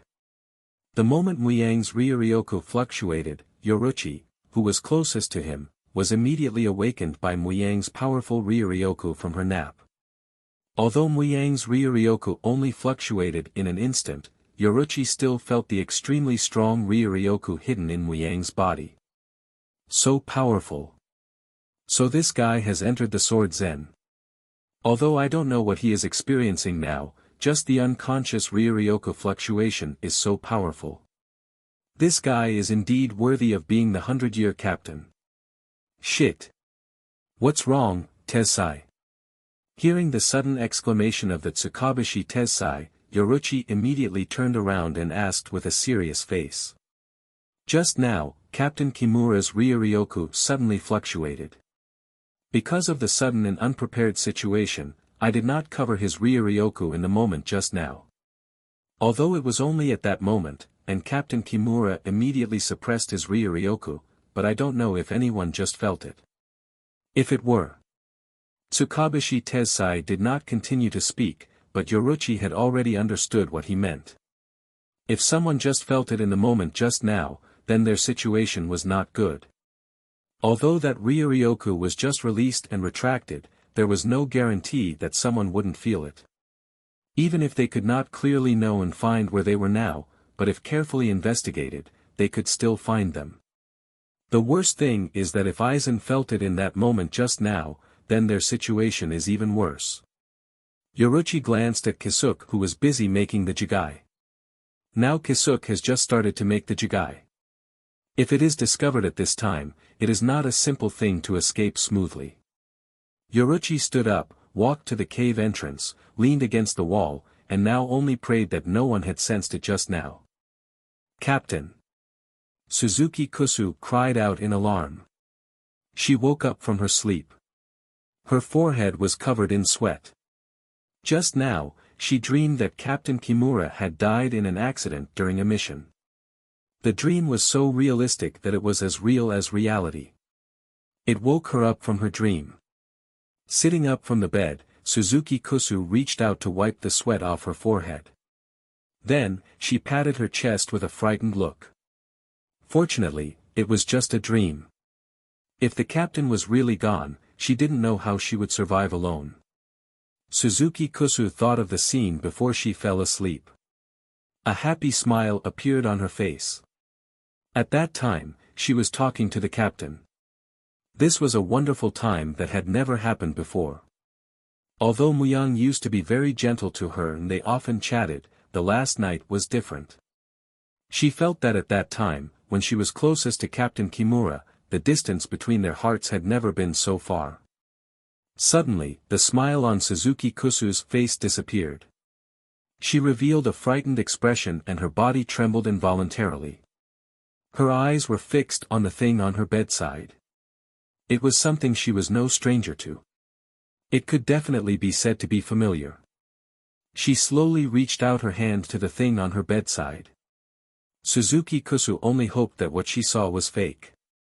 She only hoped that when her hand touched it, she would find that it was just her illusion. However, the result was always disappointing. Suzuki Kusu's hand finally touched the Haori. It was still a familiar touch. As soon as Suzuki Kusu touched it, he knew that this was the Haori that Muyang had worn before. She was very familiar with all of Muyang's clothes, even more familiar than Muyang himself. Holding the Haori in her arms, Suzuki Kusu had all kinds of thoughts. What was the captain going to do? Why did he take off the Haori? Did he not know what this meant? After a long time, Suzuki Kusu woke up from the myriad of clues in her heart. Although she didn't know what Captain was going to do, the most important thing now was to find Captain and ask why he took off Captain Haori. After folding Muyang's Captain Haori and putting it on her bedside, Suzuki Kusu put Zanpakuto on her waist and opened the door to go out. She was no longer the little girl from before. She was the vice captain of 10th Division and the adjutant of Kimura.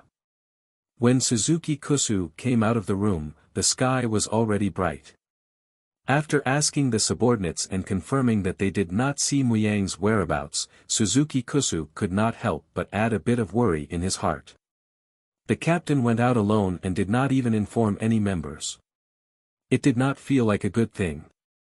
After asking the 10th Division for no result, Suzuki Kusu decided to go to other division to explore. As she went to several division one after another, Suzuki Kusu's heart gradually sank to the bottom of the valley. She learned from the members of other division. Several captain and vice-captain who were ordered to investigate the case of the disappearance of the soul last night had no reply until now. The whole thing seemed to be shrouded in a fog. Walking on the street, Suzuki Kusu's heart was full of doubts and thick worry. Where was the captain now? A burst of Ryuryoku suddenly flashed. This flash of Ryuryoku did not seem to be very strong, and it was just a flash. Normally, no one would notice it. However, just as the flash of Ryuryoku reached her, Suzuki Kusu seemed to be struck by lightning. She was really too familiar with that Ryuryoku. Although it was very weak, as if it were covered by something, Suzuki Kusu was extremely good at perception. Moreover, this was the Ryuryoku she was most familiar with, the same Ryuryoku that she would never forget no matter what. Captain. A trace of excitement appeared on Suzuki Kusu's face. She turned around and looked in the direction where she had sensed that Ryuryoku. Sokayaku. Without any hesitation, Suzuki Kusu moved her feet and rushed towards Sokayaku. Lord Aizen, shall we proceed with the next step of the plan? No. Aizen's face showed an enigmatic smile. They are no longer in the 12th Division, there is no need to continue. But. Didn't you hear what I said? Aizen still had a smile on his face and whispered, but Senkan-Aim, who heard Aizen's words, was scared and immediately knelt to the ground, looking panicked. Sorry, please forgive my offense, Lord Aizen. This time it is okay, you stand up, but don't question my decision next time. Yes, Lord Aizen. Senkan-Aim stood up in a well-behaved manner, and there was still some sweat on his face. He didn't know whether he was scared by Aizen or because he had just touched the wound on his body. Jin, what do you think? Those people can't escape the scheme of Captain Aizen. Ikemura Jin grinned and said with a smile, with an innocent expression on his face. Oh, these people will finally become our stepping stone on the road to success. Aizen corner of the mouth showed a smile, a confident look. Huh. Suddenly feeling a rapid movement of Ryuryoku, Aizen's eyebrows picked up, and his face showed a strange smile. It seems that someone has helped us find them. Yes, Prepare to proceed with the next step of the plan. Yes, Lord Aizen. This is the place where I sensed Captain's Ryuryoku before, but why can't I feel anything now? Not only can't I sense Captain's Ryuryoku, but I can't even sense any trace of Ryuryoku here. What is going on? Suzuki Kusu stood in the woods of the Sokayaku, full of distress. The place she had sensed before was here. This was absolutely not wrong. Suzuki Kusu had absolute confidence in her perception. She would never make a mistake. However, after arriving here, she could not even sense a trace of Ryuryoku. Even the remnants of Ryuryoku had been cleaned up. The Sokayaku was so big, how could she find the captain? Suzuki Kusu was helpless. The Sokayaku was such a large area. If she couldn't sense Ryuryoku, it would be impossible for her to find Muyang alone. She had been searching here for a long time. Suddenly, Suzuki Kusu was stunned. She looked at Hell's butterfly who suddenly appeared in front of her and gently reached out to catch it. After listening to the news from Hell's butterfly, Suzuki Kusu trembled as if she was struck by lightning. Her eyes were full of disbelief. How was this possible? The captain and Kisuke conducted evil research and conducted cruel experiments on Shinji and the other 8 people. Now, they were hiding from punishment. How could Suzuki Kusu believe this? However, this was indeed an order issued by the higher-ups, and it was directly issued from the Central 46 room. Suzuki Kusu felt as if the entire world was covered in a layer of fog. She was unable to see through anything. It was as if an invisible black hand was pushing all of this. This caused a trace of fear to rise in her heart. It was a fear of the unknown. She couldn't slow down like this anymore. She had to find the captain as soon as possible. Suzuki Kusu made a decision in her heart. With a touch of her hand, she had already pulled out her zanpakuto from her waist. A trace of hesitation flashed through her eyes, but it was quickly replaced by determination. Komozi. Her zanpakuto flashed with light and changed its appearance. The bright red pendant and the red blade made the whole blade look a bit evil. Her arm turned over and inserted her zanpakuto into the ground. A wave of Ryuryoku spread out with Suzuki Kusu as the center. It spread like a sound wave, and everything around Suzuki Kusu was clearly presented in her mind. Ha! Sitting on the ground, Tsukabashi Tesei's face suddenly changed. What's wrong, Tesei? Yoruchi muscles suddenly tightened and turned to look at Tsukabashi Tesei. Someone is spying here, but I found it in time. Tsukabashi Tesei hesitated for a moment and glanced at Muyang who was sitting there. From the Ryuryoku, it seems to be Vice Captain Suzuki Kusu. Kusu. Yoruchi was stunned and hesitated for a moment, but then calmed down. Tesei, you set up the barrier and don't let her find it. It's better to wait for Kimura to wake up and let him decide. I know. After saying that, Tsukabashi Tesei closed his eyes and said no more. Yoruchi also closed her eyes and leaned against the wall, no longer speaking. What? I still haven't felt Captain's Ryuryoku. Suzuki Kusu opened her eyes.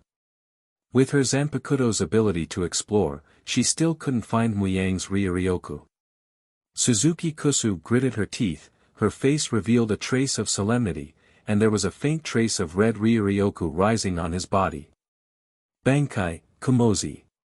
With Suzuki Kusu's Bankai, the shape of Zanpakuto in her hand suddenly changed greatly.